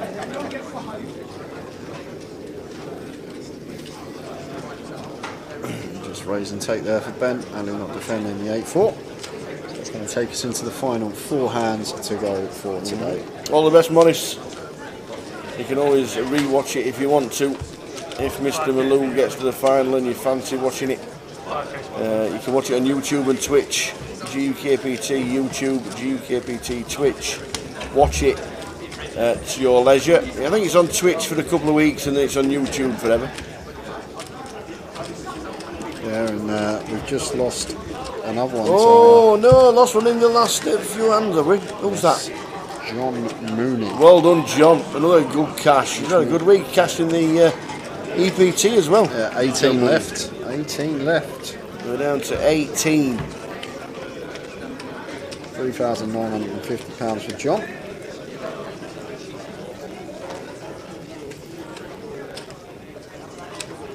Anthony Gardner. Still going on.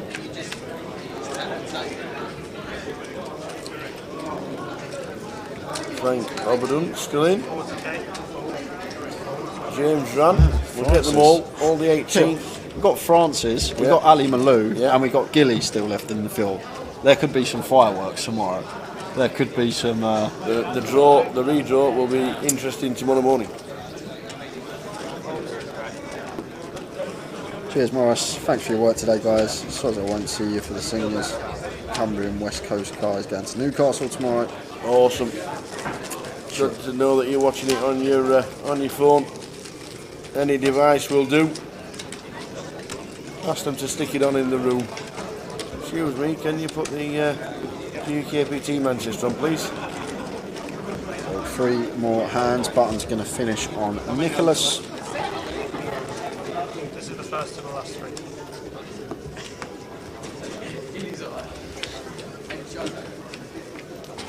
Three more hands.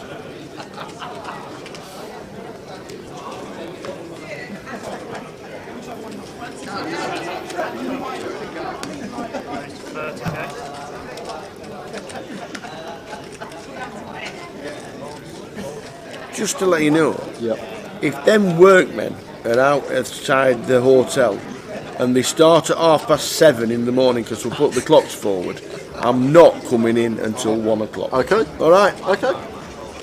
Because I might be in a police cell. Just telling you. We've had it for 4 days.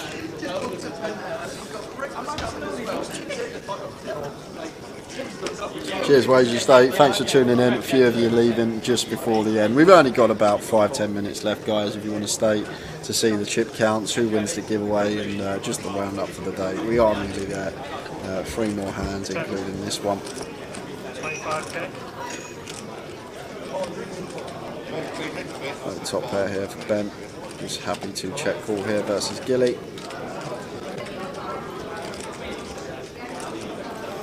Spades on the turn. Check, check. 3 clubs on the river. Clear check spot for Gilly.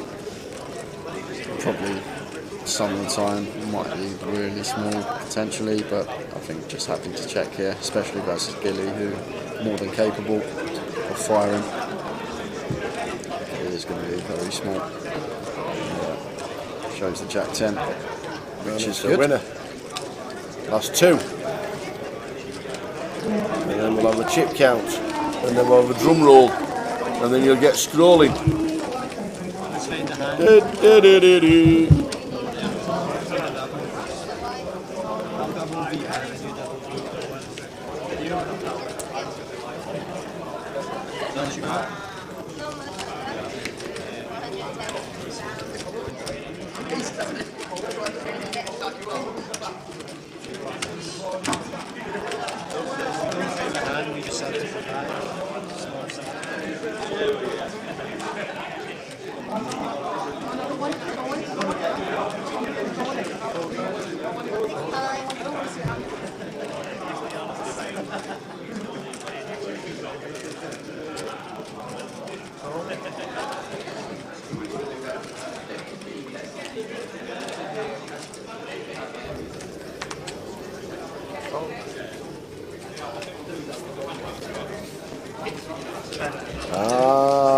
That makes sense. We are wondering about day 1F when it was on the feature table. Yeah, sorry about that. Blame Joker's Wild. Whoever that was in that costume, it's his fault. That Tower. Ah, do you know who was Tower? Oh. Joker. Have you seen the deleted scene from the new Batman? The 5-minute deleted scene from the new Batman with the Joker in it that they took out the film. Oh my days. Let me tell you. Whoever's playing the new Joker is going to be unbelievable. So 1.1. 1 mil if these chip counts are exactly correct. Don't forget, if they're not exactly correct, they will be correct as soon as we put them in bags because they're officially checked. Yeah, they'll get clarified at the end of the day, so everything will be counted. This is the last hand of the day, so we'll throw our faces on as Don's going to deal out. Odd Bodkins is 1.15 million. He's interested. He's close. Got 2 chip counts over $1 million. Yeah, and he's got like 1.1, 1.2 there, Tower. Yeah.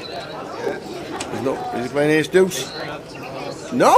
He's not playing an ace. Last hand of the night. Oh, that's definitely more than... Even 3K was laughing then. He knew. Ali Malone folding last hand of the night. Yeah, he's got like 1.1. Gilly's done. Gilly with the millie. Ah, there's a walk for Michael Caine. Yeah! Last hand. Last hand. Amazing. Gilbert Black, 1,050,000. Right, let's have a butcher's.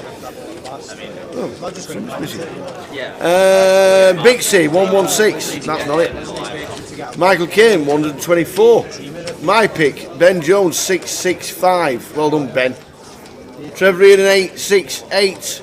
Tim Chung, 908. Gilbert Black, 948,000. That's what it's on his bank. Francis Oberdon is on $1 million. Anthony Gardner's on 1.1. Come on, you Spurs. Anthony Gardner's on 1.1. What a start. Who's missing? Who's missing? What's happening? Shall we have a look? There's only one Ali Malou.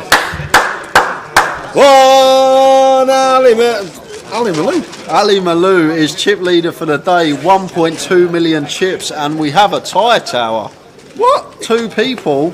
Right, well, we're going to draw 1.2 million, and you know what? I'm feeling kind, I'm feeling generous. You give £50 each. It's not my money, so I'm going to give them both closer tickets. So the two winners for today were Mood Essential Oils on Twitch and Lee McShane, both guessed 1.2 million. Unfortunately, neither of them guessed Mr. Malou as the chip leader, so unfortunately no 5% free roll, but Mood Essential Oils and Lee McShane, 1.2 million, you both guessed, and that is the chip leader. So I will drop you a message on Twitter tomorrow and we will get you sent a £110 closer ticket each. Lee McShane was the guy, when you put the Twitter handles up wrong, was the guy saying, "Me guess has not been seen, me guess has not been seen," and we had to allow it because of... Good thing you done that, Tower. Well done, indeed. 1.2 million chip leader. Ali Malou would have thought. Amazing to be back in Manchester. He's won Manchester before, hasn't he? Yes. Can he do it again? Can he? Can he do it again? Well, there's only one way to find out, and that is tune in tomorrow from 12:30 with 18 players left. We will see you at the tables tomorrow. 2 tables left. So 18 players, 2 tables of 9, but it'll be 3 tables. I'm just going to go back to the results because I'm just going to run through for the betting tomorrow on the yes. So basically what I will say straight at the bottom there, Michael Caine, he's probably going to be 40s, 50s. If he gets a double or 2, he can be back in it, and that man can play. So that's probably where the value is. Regarding players left in, Ben plays very well. You've got Ben Tim Jones at the top, but Tim's probably going to be priced in quite a lot. Won one before. Has he? Yes. I never knew that. Yes. You've got Woody in there, obviously can play. Kev Allen as well could be a shout in there, but I think the value for the day, I know he's short, I know it's unlikely, but if Michael Caine can manage to spin that stack up with some chips at probably 40 to 51 in the book tomorrow, I'd recommend having a tenner on him. To be fair, that Tim Chung fella, he should be 20s to me. He's got no chance of winning it. Not a chance. Tim Chung should be 20s. Do you know what? He saw Joe Hendry go back to back, and now he's trying to do the same. There we go. But we're back tomorrow, guys, from 12:30 with day 3, 18 left. We will see you then. Don't be late. Don't be late. We're going to be a cracker. Ta-ta.